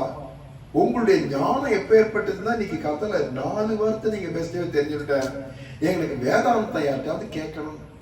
வேதம் புராணம் இதிகாசம் என்னமோ படிச்சேன், 64 கலையும் படிச்சேன் சாந்திமணி குருகுலத்துல போய் 4 கிருஷ்ணனும். ஆனா வேதாந்தம் சரியா கத்துக்கல. வேதாந்த பாடம் நீங்க வேணா சொல்லித்தாங்க. இவர் தானே ராமானுஜா, இவர் தானே யாதவ் பிரகாஷ், வேதாந்தம் சொல்லு. உடனே கேட்கல. உடனே அர்ஜுனன் பார்த்தான், சொல்லணுமா சொல்றேன், சொல்ற எனக்கும் பாக்கியம், கேட்கிற உங்களுக்கும் பாக்கியம், அவ்வளவுதானே. வேதாந்தம் தானே உனக்கு உபநிஷத் தான். எந்த உபநிஷத்து வேணுமோ கேளுங்க. நான் மட்டும் கேட்கறதா இல்லை, எங்க அப்பாவே ஆசைப்பட்டேன், இவ்வளவு பெரியவா வந்திருக்கா அப்படின்னு உபநிஷத்து வார்த்தைக்கெல்லாம் அர்த்தங்கள்டா நானும் கேட்கணும், காலட்சேபம் கேட்கணும்டா அப்படின்னு எங்க அப்பாவும் சொன்னா, அம்மாவும் கேட்கணும்னு ஆசைப்பட்டா. இன்னும் நிறைய பேர் இருக்கா, ரிஷிகள்லாம் இருக்கா, குருமார்கள்லாம் இருக்கா, எல்லாம் பெரிய சதஸ் மாதிரி கூட்டி உட்கார வச்சுட்டு உங்களை பெரிய சிம்மாசனம் போட்டு உட்கார வச்சு நீங்க சொல்லி நாங்கெல்லாம் கேட்கணும் அப்படின்லாம் சொன்ன உடனே ராமானுஜா அதுக்கும் ஏன்னா அவன் கவலைப்படல, நாராயணா அப்படிங்கிறான். எனக்கு இதே சொல்லி வழக்கமா போயிட்டு ராமானுஜா வருது, அவன் அர்ஜுனன் நாராயணா அப்படின்னா. உடனே ஆச்சு சாயங்காலம் பொழுது நேரம் அழைச்சிட்டு போய் பெரிய சிம்மாசனம் போட்டு அதுல பெரிய மாலையெல்லாம் போட்டு இவரை உட்கார வச்சு எழுந்தருளை பண்ணிட்டு எல்லாம் பெரிய சதஸ், நிறைய ரிஷிகள்லாம் இருக்கா, கூட்டம் பிராமணர்லாம் இருக்கா, மந்திரிமார்கள்லாம் இருக்கா, பலராம சுவாமி இருக்கார், தேவகி வசுதேவர் இருக்கா, எதிர்க்க ஒரு சின்ன ஆசனம் போட்டுருக்கு, அதுல சுபா குட்டி உட்காந்து சுபத்ராவும், இப்படி எல்லாம் பெரிய கூட்டத்துக்கு மத்தியில இவன் வேதாந்த உபன்யாசம் பண்ண போறான் அர்ஜுனன். அவ்வளவு தெரியும், அவன் சமைச்சவன் இல்ல, துரோணாச்சாரியருடைய சிஷ்யன். அவனு எல்லா சாஸ்திரமும் படிச்சான். அவர் பரசுராமனுடைய சிஷ்யர் துரோணாச்சாரியர். பரசுராமனுடைய சிஷ்யர் இந்த துரோணாச்சாரியர் அவருடையதான சிஷ்யனாச்சார். எல்லாம் படிச்சுட்டு நாங்கணும் எல்லாம் தைரியமா எடுத்து சொல்றதுக்கெல்லாம் பயம் எடுக்கலாம் இல்லை. இந்த கோஷ்டியை பார்த்துட்டு அவருக்கு என்ன எதிர்க்க இவ்வளவு கொண்டு வந்து உட்கார வச்சுட்டாலே எனக்கு வேதாந்தமே ஓடாதேன்னு பயப்படுறான். அப்ப நாராயணா நாராயணன் சிரித்துக்கிறான். இவளை பார்த்த உடனே இப்ப இன்னைக்கு தைத்திரிய கோஷம் எடுக்கிறேன் அப்படின்னு ஆரம்பிச்சான். தைத்திரிய உபனிஷத்தை அப்படியே கட்ட கட்ட கட்ட கட்ட கட்ட கட்டன்னு சொல்றான். அது பூரா ஒப்பிக்கிறான், கண்டன சேவிக்கிறான், ஸ்ருதி சுத்தமா சேவிச்சான். உடனே இப்படி ஒரு சன்னியாசி கிடைக்குமா அப்படின்னு பலராம சுவாமி அப்படியே கண்ணீர் விட்டுட்டே பார்த்தார். வேதம் உபனிஷத்துக்கு வேதாந்தத்துக்கு கண்ணீர் விட்டுட்டே கேட்கிற ஒரே பலராமரா தான் இருக்கும். இல்ல ஃபுல்லா தத்துவம் தானே அப்படின்னா அப்படி இல்ல. அவ்வளோ பெரிய தத்துவத்தை சொல்ற ஒரு சன்னியாசிகள் நம்ம இடத்துக்கு வந்து சொல்லணுமே, ஒரு ஆச்சாரியதான் உட்காந்து சொல்லணுமே, அது பாக்கியம் நமக்கு கிடைக்கணுமே, கிடைச்சிருக்க அப்படின்னா நினைச்சிருந்து கண்ணீர் விட்டுட்டே பலராமர் கேட்கிறார். அங்கேருந்து கிருஷ்ணன் வரான். அரண்மனையில் பார்த்தா கடைசியில் சத்சங்கமா போயிடும், உபன்யாச மண்டபமா போயிடும். இதுனா அரண்மனையா உபன்யாச மண்டபமா, இது சபையா என்னன்னு புரியலையே அப்படின்னு அங்கேருந்து கிருஷ்ணன் வந்து இப்படி வேடிக்கை பார்த்தாலும் பலராமர் கவனிச்சு விட்டார். கிருஷ்ணா பெரியவா வேதாந்தம் உபன்யாசம் பண்றா, வந்து உட்காந்து ஸ்ரத்தையா கேளுடா, இடுப்புல அங்கவஸ்திரத்தை கட்டு, வந்து விழுந்து சேவிச்சுட்டு உட்கார், தடி பயலாட்டம் அப்படியே பார்த்துட்டு போயிட்டு வாங்க அப்படின்னு ஒரு அதட்டு போட்டார் பலராமர். கிருஷ்ணன் சொன்னா எனக்கு வேதாந்தமும் வேண்டாம், வேதமும் வேண்டாம், இந்த பெரியவாளுடையதான உபன்யாசமும் வேண்டாம். ஏன்னா உபன்யாசத்துக்குன்னு வருவாளே இந்த காலத்துல நம்பவே முடியல. யார் எப்படி இருப்பாளோ என்ன பண்ணுவாளோ நம்ப முடியாது, சாமியார்லயே நம்ப முடியல. அப்படின்லாம் வேற கிருஷ்ணன் விட்டு சொல்லிட்டு நீங்களே கேளுங்க, நல்லா இருக்கணும், நீங்க கேளுங்க, அனுபவிங்க, நான் போறேன் அப்படின்ட்டு அந்த அர்ஜுனன் ஒரு பார்வை கடாட்சம் பண்ணிட்டு போக அர்ஜுனுக்கு உள்ளுக்குள்ள புரியுறது, நான் பாராமுகமா இருப்பேன், நீங்க ரங்கநாதர் சொல்லிவிட்டேன். அங்க கிருஷ்ணனா இருந்து நான் பாராமுகமா இருப்பேன், ஆனா நான் அவனுக்கு உள்ளேந்து கருணை பண்ணிட்டே இருப்பேன். அதான் ஒரு பார்வை அப்படி பார்த்துட்டு போறான் கிருஷ்ணன். உடனே இவருக்கு சந்தோஷம் அர்ஜுனனுக்கு. அப்படியே வேதாந்தம் நடக்கிறது கேட்டு ஆனந்தப்பட்டா. அந்த ரிஷிகள்லாம் அப்பப்போ நடுவில் கேள்வி கேட்கிறான், சந்தேகங்களை. அதுக்கெல்லாம் ஏன்னா இது வித்வத் மாதிரி இருக்கு, எல்லாத்துக்கும் பதில் சொல்றான் அர்ஜுன். சரியா அவன் அம்புதான் அப்படியே எடுத்து பழின்னு அடிப்பான்னு இல்லை, வாக்குல அப்படி நிக்கிறது, தாண்டவமானது சாஸ்திரங்கள்லாம் அப்படியே பதில் சொல்றான். வேதாந்த விஷயங்கள்லாம் பிரம்மத்தை பத்தின விசாரம், தத் பிரம்மேதின்னு வருது இந்த உபனிஷத்துல. தத் பிரம்மேதி, அது பிரம்மம்னு சொல்லிடுத்து. எது பிரம்மம் ஒரு ரிஷி கேட்கிறாங்க. உங்க ஆத்துக்குள்ளேயே நடமாடி இருக்கு பிரம்மம், எது பிரம்மம் கேட்கிறேன்றாங்க பதிலுக்கு. வேதத்துல சொன்னதான படைத்து காத்து அழிக்கக்கூடிய பிரம்மம்னு ஒண்ணு இருக்குங்கிற கடவுளை அது யாருன்னு கேட்டா உங்க ஆத்துல நடமாடுறது என்ன, உங்க ஆத்துலயே நடமாடுறது, உன் உள்ளே நடமாடிட்டு இருக்கு, உன் உள்ளே இருக்கு, எல்லா இடத்துலயும் இருக்கு. உங்க ஆத்துல ஒரு மனுஷ ரூபத்திலயும் அலைஞ்சிட்டு இருக்கு, ஒரு ரூபத்துக்கு 2 ரூபமா இங்க அலைஞ்சிட்டு இருக்கு. இவர் இருக்காரே அந்த பிரம்மம், வேதத்துல சொன்ன பிரம்மம் தான் சாட்சாத் பலராமர்னா. பலராமர் அப்படியே மேலி சிரித்து எழுந்து நிக்கிறார். விட்டா கலவையை தூக்கி நிற்பார் போல இருக்கு, அவதார புருஷன் அப்படி நிக்கிறார், பாக்குறார். உடனே சாஷ்டாங்கமா விழுந்து பலராமர் சேவிச்சு எழுந்து கை குடிக்கிறார். ஏண்டா என்னை பத்தி ரகசியம் இவருக்கு தெரிஞ்சிருக்கு, நிஜமாவே பிரம்ம ஜானியா இருந்ததுன்னு என்ன தெரிஞ்சு நான் ஆதிசேஷ அவதாரம் இவருக்கு ஏதோ தெரிஞ்சு வச்சுட்டு இருக்காரு அப்படின்னு மட்டும் நினைச்சுட்டா சேவிச்சுட்டு எழுந்து திரும்பி உட்காண்டார் ஆசனத்துல. இது ஒரு பிரம்மம், உள்ள ஒண்ணு போச்சு பேர், அது ஒரு பிரம்மம். அர்ஜுன் இப்படி உபன்யாசம் பண்ணிட்டு இருக்கான். நேரம் காட்டி என்ன நேரம் இருக்குச்சு. அப்புறம் பிரம்மம்னா தத்துன்னு எதுக்கு சொல்லுவாங்க, ஏஷகா அப்படின்னு காண்பிக்கலாம், இப்படி வந்து நிக்கிறாங்க அப்படின்னு காண்பிச்சு கொடுத்து, இதெல்லாம் நீங்க பார்த்து அனுபவிச்சிருப்பேன், நான் உள்முகமா பார்த்துட்டு இருக்கேன் அப்படின்லாம் சொல்லி இன்னைக்கு முடிஞ்சது. ஒரு வழியா உபன்யாசம் காலட்சேபம் முடிஞ்சதோ இல்லையோ, உடனே பலராம சுவாமி தீர்க்க பிரணாமம் பண்ணார். எல்லாரும் சேவிச்சா மரியாதையோட. சரி நாராயணா இங்க மரத்தடிக்கு போனமே, குளத்தாங்க தானே வாசம் போனமேன்னு பாக்குறார். இது என்னது, இன்னைக்கு தைத்திரிய உபனிஷத்தை ஆரம்பிச்சுட்டு திரும்பி போயிட்டு வருவேலாம்னா இங்கே அரண்மனையிலேயே தங்குங்கோ சுவாமிகளை, 1 மாசம் 2 மாசம் தங்குங்கோ, எங்களுக்கு உபன்யாசம் பண்ணுங்கோ, நாங்க எவ்வளவு போக்கியமா இங்கேயே ஏக்கமுக்க பிக்ஷையா இங்கேயே நீங்க சாப்பிட்டு நீங்க சாப்பிடும்பொழுது ஒரு வேளை தானே. ஐயோ ஒரு வேளைன்னு அவரே கணக்கு போட்டாரு, 3 வேளைன்னு சொன்னா நிம்மதி.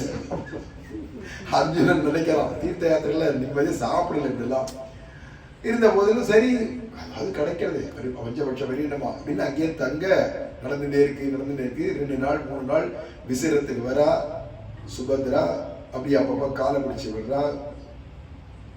நெய்ஸா ஒரு நாள் அம்மா கிட்ட வந்தா, தேவகி கிட்ட வந்தா சுபத்ரா வந்து, அம்மா ஒரு ரகசியம். என்னடி ரகசியம்? வந்திருக்காரு ஒரு சாமியா சன்னியாசி, அவரை பார்த்தா சன்னியாசி மாதிரி இல்லம்மா. வேற என்னம்மா? இல்ல அவர் பார்த்த இந்த பஞ்ச பாண்டவள்ள நடுவர் ஒருத்தர் இருப்பார் பாரு, அர்ஜுனன்னு சொல்வேனே, அவரை மாதிரி இருக்கு. எல்லாம் தெரியும். கிருஷ்ணனுடைய அம்மா சொல்றா, எல்லாம் தெரியும், எனக்கும் தெரியும், எல்லாம் தெரிஞ்சுதான் போ, காலை பிடிச்சு விடுவார். அப்படின்னா என்னன்னா, அம்மா அப்பாவுக்கு விஷயம் குண்டு வெளிப்பட்டு தெரிஞ்செடுத்து அவளே அனுமதிக்கிறான். அர்ஜுனனுக்கு தான் நம்ம பொண்ணை கொடுக்கணும்னு. இந்த பலராமர் ஒருத்தர் தான் அகேன்ஸ்ட் பார்ட்டி. கிருஷ்ணன்ல இருந்து எல்லாருக்கும் இதுல சம்மதம் தான். தேவிக்கு சம்மதிச்சாருன்னு தைரியம் வந்துடுது. அம்மாவே சம்மதிச்சுட்டா அப்பாவுக்கும் இதுல பிடிமானம் உண்டுன்னு தெரிஞ்ச சுபத்ராக்கும் ஆசை வந்துடுது. இவர் சன்னியாசி இல்லைன்னு தெரிஞ்சு போச்சு. அர்ஜுனன் தான் நமக்காக தான் வந்திருக்காருன்னு தெரியும். ஏன்னா கிருஷ்ணன் அடிக்கடி அர்ஜுனனை பத்தி சொல்லிட்டே இருப்பான். சுபத்ரா ஆசையை கலந்து விட்டுருவான். அங்க அர்ஜுனன்ட்ட போனா சுபத்ராவை பத்தியே பேசிட்டு இருப்போம். என் தங்க அப்படின்னு போ, என் தங்க அப்படின்னு போ.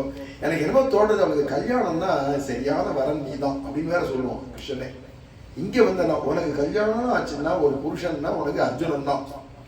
இதுல ஏற்கனவே இவன் சின்ன முடிஞ்சு விட்டுருக்கான் கிருஷ்ணன் ரெண்டு பக்கமா. இப்ப ரெண்டு பேரும் பார்த்தேன்றது இல்லை. இப்பதான் முதல்ல பார்க்க ஆரம்பிச்சாரு. 3 நாள் ஆச்சு, 4-5 நாள் ஆச்சு, ஒரு வாரம் ஆச்சுன்னா தெரிஞ்சுட்டே பழகிறா. கால கையை பிடிச்சி விடுறா, விசிறா. இவர் அர்ஜுனன் தான் தெரியுது. அர்ஜுனனுக்கும் அரச முசலா புரிஞ்சு போச்சு. இங்க இருக்கிறவா எல்லாருக்கும் நம்ம குண்டு வெளிப்பட்டு எடுத்து நம்ம அர்ஜுனன் தெரிஞ்சு எடுத்து பலராமருக்கு தான் இன்னும் புரியலை அப்படிங்கிறது தெரியும். அதனால கொஞ்சம் தைரியமா பலராம சுவாமி இல்லைன்னா பழகிற விதம் வேறையா இருக்கு. பலராமர் வரலன்னா நாராயணன் இத்தனையோ அக்னி புராணம் சொல்றது, இத்தனையும் சொல்றது. அப்படி இருந்து கடைசியில் அந்த ரைவதகிரி மேல ஒரு சிவன் கோவில் இருக்கு. இந்த ரைவதகிரி, ரைவத ராஜன் அங்க இருந்தவன், துவாரகை போயிருக்கேன். அதுல ராஜா ரைவத ராஜன், அவனுடைய பொண்ணை தான் பலராமருக்கு கல்யாணம் பண்ணி கொடுத்தா. ரேவதி, ரைவதராஜனுடைய பொண்ணு ரேவதி. அல்ல மாமனார். அந்த மாமனார் தன்னுடைய சொத்தை பூரா பொண்ணுக்கு ஸ்ரீதனமா கொடுத்தார். ஆனா துவாரகை இப்ப கிருஷ்ணனுக்கோ பலராமருக்கோ கிடைச்சிடுது. அந்த ஊரே இவாழ்ந்து தான் நான் எடுத்து அப்படின்னு நினைச்சு மலை மேல இருக்கிற கோவில்லாம் இந்த அரசாங்க கோவில். அதுல ஒரு கும்பாபிஷேகம் சிவன் கோவில் நடக்கிறது. அதுக்கு இவர் தான் போய் தலைமை தாங்கி நடத்தணும். கிருஷ்ணன் இதுக்கெல்லாம் வரமாட்டான். அது இன்னொரு தெய்வம்னா வந்துருவாங்கன்னா கிருஷ்ணன் நடக்கட்டும் வேற இங்க பலராம சுவாமி போவார். ஏன்னா அவர் தான் மூத்தவர், ராஜ்யத்தை பெரிபாவனம் பண்ணோம். இந்த 2வது இருக்கு பேரு ஒண்ணுத்துக்கு லாய்க்கே அசடு. ஒரு தர்மம் கூட பண்ண மாட்டேங்கிறான். எப்ப பாரு அலங்காரம் பிரியனா அலங்காரம் பண்ண வேண்டி சுத்தி கிடக்கிறான் அப்படின்னு இவர் துஷ்டு சொல்லுவார் தம்பியை பத்தி பலராமர். கடைசி இவர் கிளம்புறார். போற போக்குல சுபத்ராவும் தோழிகளோட தேர்ல ஏறி அவ்வளவு அந்த மலைக்கு போறா. அது 4-5 பேர் வீரர்கள் பின்னாடி கட்டு கவனமா தான் போறா சுபத்ரா. அதே சமயம் அங்கேருந்து சுபத்ரா கிளம்பச்சவே கிருஷ்ணன் அங்கேருந்து கூப்பிட்டான் தனியா. சுபத்ராவை கூப்பிட்டு, குழந்தை சுபா, நீ போறீ ஒன்னும் இப்ப நீ சிவன் கோயிலுக்கு போல, பின்ன இந்திரபிரஸ்தம் போற, மாமியார் வீட்டுக்கு போற, உனக்கு கல்யாணம் போகுது, அதனால தயாரா கிளம்பு. வீரர்கள்லாம் இருப்பாளேன்னா எப்படின்னா தான் உனக்கே தான் தெரியுமே, வந்திருக்கிறது அர்ஜுனன் தான், திருதண்டியா வருவான். நீ தேர்ல நீ போ, எதிர்க்க அந்த சாமியார் வருவார். வந்தாச்சுன்னா அவரை தேரை நிறுத்த சொல்லி அவரை கை தூக்கி மேல தேர்ல ஏத்திக்கோ. அப்புறமா தேரை அவரை ஓட்ட சொல்லு அப்படின்னு சொல்லுவோம் இல்லையா. நீ ஓட்டு தேர, அவரை பின்னாடி உட்கார வச்சு நீ தேர ஓட்டு. இதெல்லாம் கிருஷ்ணனே தோது சொல்லிக்கிறோம். ஏன்னா நாளைக்கு பலராம சுவாமிக்கு கோபத்தை அடக்கிறதுக்கு இதெல்லாம் வழி. அதே மாதிரி இங்க இருந்து அவ கிளம்பி போயிட்டான். போற வகையில அர்ஜுனன் வரப்போறான்னு எதிர்பார்த்துட்டு தான் போறா. இங்க அர்ஜுனன் சாமியார் வேஷத்துல உட்காந்துருக்கான் இல்லையா, அந்த அர்ஜுனன் பார்த்து, அர்ஜுனா கிளம்பி போய் நேர சுபத்ரா எதிர்க்க போ. உடனே அவ கையை பிடிச்சு தூக்குவோம், தேர்ல ஏறிக்கோ. பேசாத பின்னாடி இருக்கிற அவசரத்துல போய் உட்காந்து சுபத்ரா தேரை ஓட்டணும், நீ ஓட்டிட கூடாது, ஜாக்கிரதை அப்படின்னா. என்ன கிருஷ்ணா, பொம்மநாட்டிய தேரை ஓட்ட சொல்லிட்டு நான் பின்னாடி உட்கார்ந்த வீராதி வீரன் ரதி நானு அப்படின்னா, உனக்கு சுபத்ரா கல்யாணம் ஆகணுமா வேண்டாமா, நான் சொல்றதெல்லாம் ஒழுங்கா கேளு. சரி சொன்னது கேட்கிறீங்க, சுபத்ரா கிடைச்சாச்சு. அப்ப நீ உட்காரணும், அவதான் தேர் ஓட்டணும். அந்த காலத்துல பொம்மநாட்டிகள்லாம் கார் ஓட்டுறாங்க. அந்த காலத்துல சத்யபாமா ஓட்டுவோம், தேர் ஓட்டுவோம், கைகேயி தேர் ஓட்டுவோம். பொம்மநாட்டிகள்ல வீராங்கனைகள் வாழலாம், வீராங்கனைகள். அந்த மாதிரி சுபத்ராவை ஓட்டுவோம். கொஞ்ச தூரம் இந்த ஊரெல்லாம் கடந்து துவாரகையெல்லாம் கடந்து போனா விட்டு அப்புறமா காட்டு பகுதி கிட்ட போச்சு நீ வாங்கி ஓட்ட ஆரம்பிச்சிரு. அவளை பின்னாடி உட்கார வச்சு ஜாக்கிரதையா கூட்டிட்டு போ, கல்யாணம். அப்படின்னு கிருஷ்ணனே தோது சொல்லி கொடுத்தா. அதோட இல்லாத கூட போற காவலாளிகளுக்கு தலைவன் இருக்கானே சுபத்ராவுக்குன்னு பாடிகள், அதுல தலைவனா இருக்கிற கூட்டத்துவர் ஏதாவது நடந்ததுன்னா பிசாது வேடிக்கை பார்க்கணும். யாராவது சுபத்ராவை கடத்துறா ஆய் போய் கத்தக்கூடாது, அவ தேர் மறையிறவங்களும் கத்தக்கூடாது. அப்புறம் நேரம் குடுக்குன்னு ஓடி போய் மலை மேல போய் பலராம சுவாமிகிட்ட போய் யாரோ இந்த சாமியார் கடத்தின்னு போறேன், சாமியார் கடத்தின்னு போறேன் நீ வேண்டாம் சொல்லு, அப்புறமா சொல்லு, உடனே போய் கத்திராது. அவள்லாம் அவளுக்கு தோது சொல்லி வந்து எனக்கு சம்மதம் அப்படின்னு சொல்றான் கிருஷ்ணன். அந்த காவலாளிகள்லாம் கிருஷ்ணன் என்ன சொல்லணும் பூர்ணமா கேட்பான். அதே மாதிரி நடந்தது. அங்கேருந்து சுவாமிகள் வந்தார், இங்கேருந்து சுபத்ரா போயிட்டு இருக்கா தேர்ல, பட்டுன்னு தேர் நிறுத்துங்கள் அப்படின்னு நான் சுபத்ரா தேர் நிறுத்து. அங்கேருந்து அவனும் அப்படியே சொல்லி வச்சது மாதிரி எதிர்க்க பக்கத்துல வந்தானோ சுவாமிகளே ஏறணும் அப்படின்னு கை கொடுத்தா. ஆஹா இப்படி ஒரு பொண்ணு கை கொடுத்து வாங்கன்னு கூப்பிடுறதே நம்மள அப்படின்னா கையை பிடிச்சான். ஏறினா மேல ஏறின உடனே பின்னாடி உட்காருக்கும் ஆசனத்தை நான் ஓட்டுறேன் அப்படின்னா அந்த ஓட்டுற தேரோட்டிய கீழே இறங்க சொன்னா குபீர்னு அந்த கடிவாளத்தை பிடிச்சா ஹாய் அப்படின்னா குபீர்னு கிளம்பிடுது தேரு. ஆச்சரியமா தேரை ஓட்டிட்டு போறா. இந்த வேலைக்காரனா என்னத்துக்கு இருக்கா, வீரெல்லாம் கத்த வேண்டாமா, இல்ல ஆயுதத்தை எடுக்க வேண்டாமா, அந்த சாமியாரோட யுத்தம் பண்ண வேண்டாமா அப்படிங்கிற என்ன சொல்லியிருக்காரு கிருஷ்ணன். எல்லாம் கப்சின்னு இருக்கா. அந்த தலைவன் சொல்றான் உத்தரவு கத்தக்கூடாது, வேடிக்கை பார்க்கணும், கிருஷ்ணன் உத்தரவு. அப்படியே எல்லாரும் வேடிக்கை பார்த்துட்டு ஆஹா ஜோடி நன்னா இருக்காரு அப்படி பாக்கலாம். சாமியார் ஜோடி நன்னா இருக்கேன்னு பார்த்துட்டு இருக்கா. கிளம்பிட்டு போயிட்டான். கண்ணுக்கு எட்டின வரைக்கும் தெரியல இனிமே கிருஷ்ணன் அப்படின்ன உடனே அர்ஜுனனை காணோம் அப்படின்ன உடனே நேரம் இங்கேருந்து வந்து பலராம சுவாமி சுபத்ரா வந்து அந்த சாமியார் கடத்திட்டார் உடனே வந்தது கோபம். கும்பாபிஷேகத்தை கூட கவனிக்கல. நேரம் அரண்மனைக்கு வந்து அப்பா அம்மா வச்சுட்டு திட்டுன்னு திட்டார். யாரை திட்டுறாருன்னா கிருஷ்ணனை. அர்ஜுனன் சுபத்ராவை கிளப்பிட்டு போறதுக்கு கிருஷ்ணன் என்ன பண்ணுவான் வந்து அன்னையிலேருந்து வேண்டாம், சாமியார் வீட்டுக்கு வருது நல்லது இல்லை, அவர் வீட்டுல வச்சுக்க கூடாது இவ்வளவு சொல்லி நான் இருந்தாலும் இவர் கத்துறாரு. இது கிருஷ்ணனுடைய சேஷ்டை தான். அவன் தான் ஏதோ பண்ணியிருக்கான். இதுல உன்னை கிருஷ்ணன் அங்கேருந்து வந்தான், என்ன நம்ம பேர் அடிபடுறதுன்னு கேந்தான். என்னென்ன ஆச்சு, ஏன் என்ன கத்துறே, இல்ல கோவப்பட மாட்டேல, உங்களை மாதிரி எவ்வளவு சாந்த சுபாவம் உங்களை மாதிரி உண்டா அப்படிங்கலாம் கிருஷ்ணன் சொன்னோடனே சரி கிருஷ்ணா அதெல்லாம் இருக்கட்டும், நான் சாந்த சுபாவம் தான், கோபம் இல்லை. நம்ம தங்கிய திருடின்னு போயிட்டா, தூக்கின்னு போயிட்டா. சுபத்திரையா எவன் தூக்கின்னு போறது, நீங்க என்ன வேடிக்கையா பார்த்துட்டு உங்க கையில கதை என்னாச்சு, உங்க கையில இருக்கக்கூடிய ஆயுதம் கலப்பை என்னாச்சு, உங்க கலப்பையால அப்படி ஒரு மாட்டி இழுத்தேன்னா கையில நுகத்தடியால வந்துன்னு மண்டையில போடுவிலே, அதெல்லாம் எங்க போச்சு, எவன் தூக்கின்னு போறது.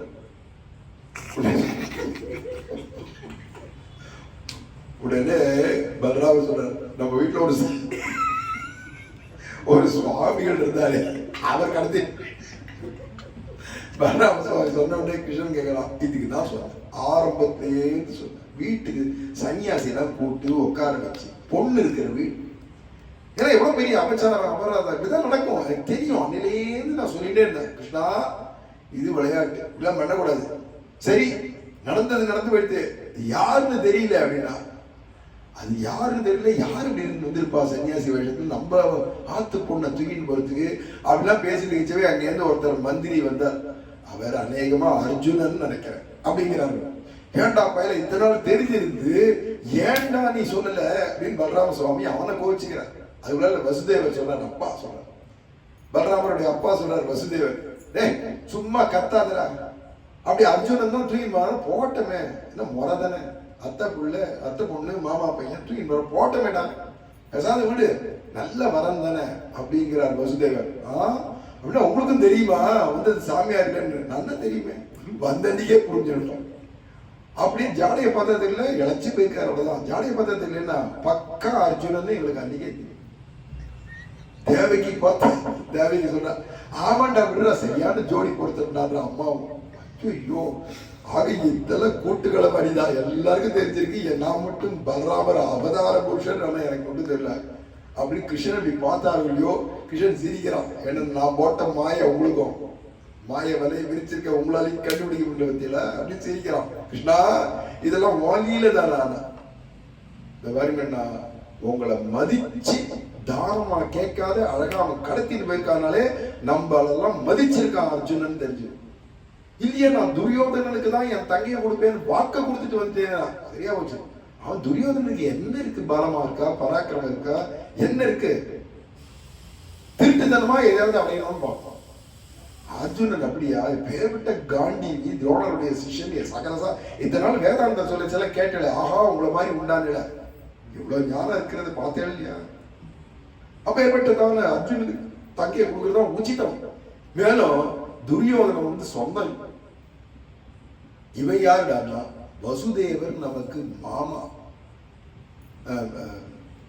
கிருஷ்ணனுடையதான அத்தை குந்தி. அப்படிங்கச்சே குந்தியும் அந்த இவா ரெண்டு பேரும் யாரு அண்ணன் தங்க தானே, குந்தியும் வசுதேவரும். அப்படிங்கச்சே இவ யாரு அவ யாருன்னா மாமா பையன் அத்தை பொண்ணு அந்த மாதிரி தானே உறவு வரப்போடுது. அப்படிங்கச்சே ஏன் முறை இருக்கச்சு கல்யாணம் பண்ணிட்டு போறான். இங்க உறவாவது இருக்காங்க, உறவு கூட இல்லை துரியோதனன். அப்படிலாம் எல்லாத்தையும் எடுத்து விசதமா சொல்லி சொல்லி கிருஷ்ணன் அப்படின்னா என்ன பண்ணலாம்னா அவன் நம்மளை மதிச்சுதான் ஐஷன் போயிருக்கான், கடத்தின்னு போயிருக்கானே தவிர இல்லைன்னா என்னடா தேகின்னு தானமா கேட்க முடியும். அதெல்லாம் இதெல்லாம் கிடையாதுன்னா அவன் செஞ்சது சரிதான், அவன் தான் சரியான வரன் நமக்கு. இப்ப என்ன பண்ணலாம்னா அவனா கூட்டிட்டு போயிட்டான்னு வச்சுப்போம் இந்திரபிரசத்துக்கு, அங்க போய் வச்சு கல்யாணம் பண்ணிட்டா நமக்கு அவமானம் அசிங்கம். அதனால போறவரை அந்த அர்ஜுனனையும் சுபந்திரேவையும் போற வேகத்தை அங்கேருந்து மீட்டின் வாங்கோ, குறுக்கு பாதையா போய் பிடிச்சி மீட்டின் வாங்கோ. மேலும் இந்த சன்னியாசியா வந்த அர்ஜுனன் ஒன்னும் சுபத்ராவை கடத்தல, சுபத்ரா தான் அர்ஜுனனை கடத்திருக்கா அப்படிங்கிறான் கிருஷ்ணன். ஏண்டா நான் காவலாளி கேளுங்க, யார் தேர் ஓட்டின்னு போனது கேளுங்க. தேர் ஓட்டின்னு போனது சுபத்ரா, தேர் ஓட்டின்னு போனது சுபத்ரான்னு ஒண்ணு. சுபத்ரா தேர் ஓட்டின்னு போனாளா? பாத்தீங்களா, என்னைக்குமே பையன் தான் பொண்ணை கடத்துவான். இங்க நம்ம வீட்டு பொண்ணுகிட்ட இவ்வளோ பெரிய தவறு இருக்கு பாத்தீங்களா, பையனை கடத்தி விட்டாங்க. நம்ம வீட்டு பொண்ணு ஒரு பையனை கடத்தின்னு போயிட்டா. இது எவ்வளவு பருத்த அவமானம், இல்ல எவ்வளவு பெரிய விஷயம் இது. அதனால நம்ம போய் காலில் விழுந்தாவது அர்ஜுனனை கூப்பிட்டு நம்மளே கன்னிகாதானம் பண்ணி கல்யாணம் பண்ணி வச்சிருவோம் அப்படின்னு கிருஷ்ணன் வேற சொல்ல, பலராமர் போய் அவளை குறுக்கு பாதையா போய் அர்ஜுனுடைய தேரை நிறுத்தி உடனே சுவாமிகளே போறோம், நீங்க அர்ஜுனன் இன்னைக்கு தெரிஞ்சு போச்சு, சுபத்ராவையே கல்யாணம் பண்ணி வைக்கிற வந்திருக்கும் அப்படின்ன உடனே சுபத்ரா அப்படி தேரை திருப்ப சொன்னா உடனே அர்ஜுனன் திருப்பியெல்லாம் ஜல்லுன்னு தேர் வந்தது. அப்புறம் அந்த சன்னியாசி வேஷத்தெல்லாம் மாத்தினா அந்த தாடி மீசை எல்லாம் யாத்திரைகள் வச்சிருந்ததெல்லாம் போச்சு. இப்ப நல்லா ஜம்முன்னு அலங்காரம் பண்ணிட்டு பெரிய அளவில் சுபத்ரா கல்யாணம் நடக்க, அப்போ பகவான் ரங்கநாதரன் நினைச்சேன், நீ வா துவாரகைக்கு வா, என் தங்கையை நான் உனக்கு கல்யாணம் பண்ணி தரேன்னு இந்த ரங்கநாத பெருமாள் சொன்னார் இல்லையா, இப்ப நடந்துடுத்து இல்லையா. அங்கேருந்தே மனசால ரங்கநாதா நீ வேற கிருஷ்ணன் வேற இல்லை, ஆனா அங்க சொன்ன வாக்கை இங்க நிறைவேற்றிட்டியே அப்படின்னு மனசால் நன்றியோட அர்ஜுனன் சேவிச்சுட்டு அப்புறம் கிருஷ்ணனுடைய அனுமதி பேர்ல கொஞ்ச நாளைக்கு இங்க இருந்துட்டு பிறகு இந்திரபிரஸ்தம் போறான் டெல்லிக்கு. இந்திரபிரஸ்தம் போச்சு, சுபத்ராவையும் அழிச்சன் போனான் அப்படின்னு. இப்படியாக சுபத்ரா அர்ஜுனயோகோ ஏவம் விவாகம் பகவான் ஹரி காரியாமாச சானந்தம் கமலாயதலோச்சனா கிம் துர்லபம் ஜெகநாதே சுப்ரீதே ரங்கநாயகே யத் பிரசாதேன பார்த்தோபி தேவே கிருஷ்ண சகோதரி. இந்த ரங்கநாத பெருமாள்கிட்ட ஸ்ரீரங்கத்தில் இருக்கிற பெருமாளை எவன் ஆசிரிச்சிருக்கானோ, அவர்கிட்ட சரணாகதி பண்ணிட்டானோ, அவனுக்கு இந்த உலகத்தை எதுதான் கிடைக்காது, சர்வத்தையும் சாதிச்சு கொடுத்துருவார். தாத்தாவுடைய தாத்தாவுக்கு பிள்ளை இல்லைன்னு வந்தா பிள்ளைய கொடுத்தார், பீஷ்மாச்சாரியரையே கொடுத்தார். இப்ப அர்ஜுனன் வந்து கைகரியம் பண்ணிட்டு கேட்டான், தங்கையே கொடுத்தார், அர்ஜுனனுக்கு கல்யாணம் பண்ணி கொடுத்தார். இப்படி இருக்கக்கூடிய ரங்கநாதன் எப்பேற்பட்டவர். ஏகபாஸ்வேன சயனம் குர்வன் சத்யாகிரகம் ஹரி உத்தர்த்து ராமஹ சர்வேஷாம் அத்ர யோகி விராஜதே. இங்க ஸ்ரீரங்கத்துல மூலவர் பார்த்தீங்கன்னா ஒரு கையை தலைக்கு தலகாணியா வச்சுட்டு ஒரு கையை நீட்டின்னு படுத்துட்டு இருக்காரு. இது ஏகபாஸ்வேன சயனம். அந்த காலத்துல கடனை கொடுத்தவாள்லாம் கடனை வசூல் பண்ணணும்னு வருவாளாம்.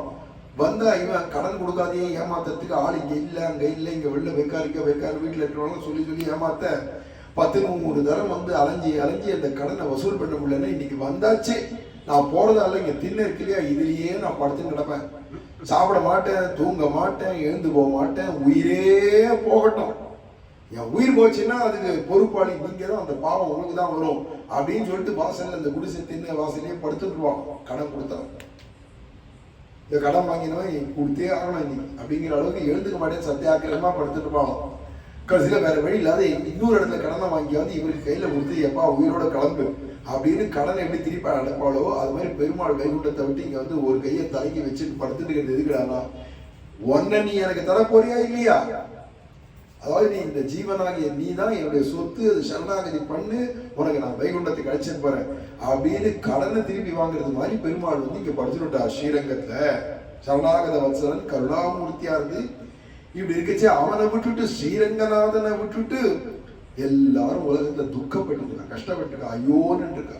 ஏன்னா பெருமாளை அவன் நம்பினவன் சௌக்கியமா இருப்பான், பெருமாளை சரணம் அடைஞ்சவன் சௌக்கியமா இருப்பான். பெருமாளை விட்டுட்டு லவோ லவோ லவோ லவோன்னு பணத்துக்கும் வயிற்று பாட்டுக்கும் குடும்பத்துக்கும் இப்படின்னு அலைஞ்சிட்டு இருக்காளே தவிர அஹோ துக்கம் அஹோ துக்கம் அஹோ துக்கம் கலவுனாம் ஸ்ரீரங்க முகானாம் சம்சாரே பிராமயம் பிராமியதாம் அஹோ சௌக்கியம் அஹோ சௌக்கியம் அஹோ சௌக்கியம் அஹோ நடாம் ஸ்ரீரங்கம் ஆசிதானாம் துணரானாம் பாக்கியசாலி. துர்பாக்கியம் இருக்கிறவன் பெருமாளை நம்ப மாட்டான், சரணாகதி பண்ண மாட்டான். அவனுக்கு ஒரே துக்கம் ஒரே துக்கம் ஒரே துக்கம் தான். ஆனா எவன் ஒருவருக்கு சௌக்கியம் சௌக்கியம் எங்க பார்த்தாலும் சுகமா இருக்கலாம். யாருடா? அந்த பெருமாளை அடைஞ்சவன், ஆசிரிச்சவன். அதுக்கு அடுத்து சொல்றாரு அஹோ தைரியம் அஹோ தைரியம் அஹோ தைரியம் அஹோ நாம் புரஸ்திதே விரங்கேசே ந ஆசயந்தி துராசயாக.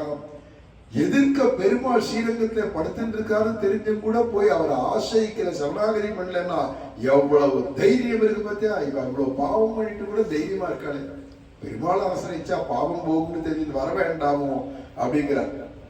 இப்படி இருக்கக்கூடிய ஸ்ரீரங்க மகாத்மம் நம்ம போகணும்னா கூட, ஸ்ரீரங்கம் போனோம்னா கூட அவன் நினைச்சாதான் போக முடியும். நீ விளையாட்டுக்காக ஸ்ரீரங்கம் ஸ்ரீரங்கம்னு அரங்கம் என்று அழைப்பறார்கள் பேரை சொன்னா கூட போருமே, நரக பயம் கிடையாதே. இப்ப என்னடா சொர்க்கத்தெல்லாம் காட்டுல ஸ்ரீரங்க வாசம் தான் பெருசு, சொர்க்காதவி கரியசின்ற மாதிரி. ஆனா இங்க எல்லாரும் உற்சவம் பார்க்கறதுக்கு வைகுண்டத்துல இருக்கிற பாஷாதான் வந்துடுறா. தேவர்கள் பிதர்கள் சித்தர்கள் வித்யாதர்கள் எல்லாரும் நம்பருமான சேர்க்கணும் சேர்க்கணும்னு ஓடி வரா. அப்பேற்பட்ட ஸ்ரீரங்கத்துல நீ எதுக்காகவாவது வந்தா கூட பரவாயில்ல, திருடுறதுக்குன்னோ குடி குடிக்கிறதுக்குன்னோ பரஸ்திரீ சங்கமம் பண்றதுக்குன்னு வந்தா கூட ஸ்ரீரங்கத்துல வந்தாலும் பாக்கியம் தான். அதனால நீ எந்த ஊருக்கு போ, உலகத்தை எந்த நாட்டுக்கு வேணா போ, இருந்த இடத்துல இருந்து ஸ்ரீரங்கம் இந்த பக்கம் தான் இருக்குன்னு திக்க நோக்கி இப்படி கையெடுத்து கும்பிட்டா கூட போறோம்டாப்பா, சேவிச்சா போறோம்.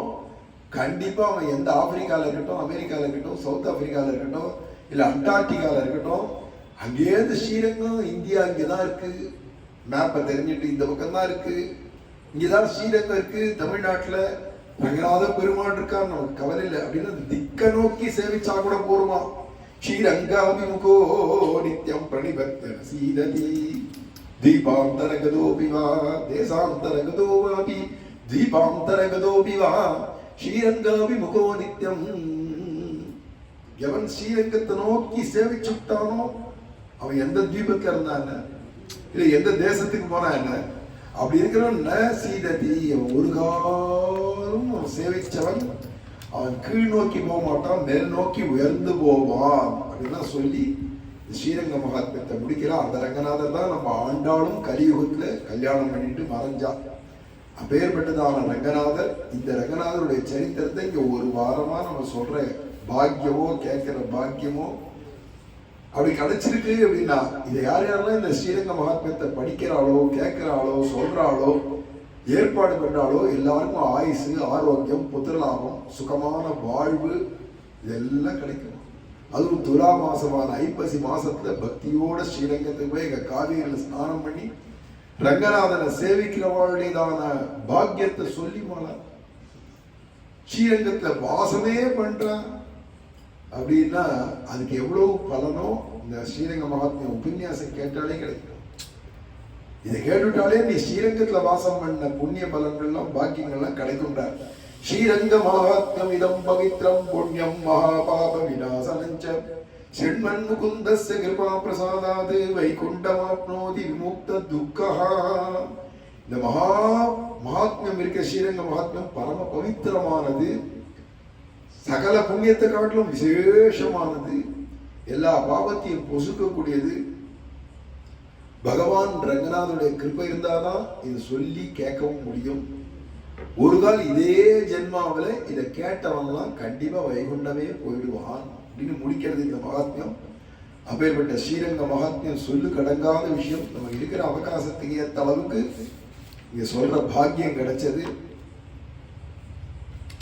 लक्ष्मी चरणलाक्षांग साक्षी श्रीवत्स वक्षसे क्षेमंकराय सर्वेषां श्रीरंगे साय मंगलम् मंगलाशासन परैर्मदाचार्य पुरोगमैः सर्वैश्च पूर्वैराचार्यै सत्कृतायास्तु मंगलम् श्रीमते रम्यजामातृमुनीन्द्राय महात्मने श्रीरंगवासिने भूयात् नित्यश्री नित्यमंगलम् அடியார்கள் வாழ அரங்கநகர் வாழ சடகோபன் தந்தமிழ் நூல் வாழ கடல் சூழ்ந்த மண்ணுலகும் வாழ மணவாள மாமுனியே இன்னும் ஒரு நூற்றாண்டிலும் ஸ்வஸ்தி பிரஜாப்ய பரிபாலயந்தாம் ஞாயேன மார்கேண மஹீம் மஹீசாக गोब्राह्मणेभ्यः स्वमस्तु नित्यं लोकाः समस्ताः सुखिनो भवन्तु काले वर्षतु पर्जन्यः पृथिवी सस्यशालिनी देशोऽयं क्षोभरहितः ब्राह्मणाः सन्तु निर्भयाः कावेरी वर्धतां काले काले वर्षतु वासवः श्रीरङ्गनाथो जयतु श्रीरङ्गश्रीश्च वर्धताम् जय रंगनाथ भगवान की जय आழ்வார் எம்பெருமானார் ஜீயர் திருவடிகளே சரணம் अनेक शरणम जय பிரேமிகேந்திர சத்குருதேவ் பகவான் की மன்வீர்காள் இங்கே மணவாள மாமுனிவன் பொன்னடியாம் செங்கமல போதுகளை உன்னிச்சிரத்தாலே தீண்டில் அமானவரும் நம்மை கரத்தாலே தீண்டல் கடன் ராமானுஜா ராமானுஜா ராமானுஜா ராமானுஜா रामानुजा रामानुजा रामानुजा रामानुजा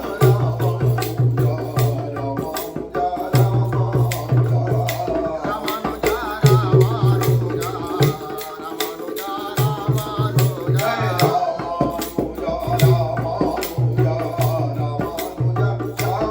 ராமானுஜா ராமானுஜா रामानुजा रामानुजा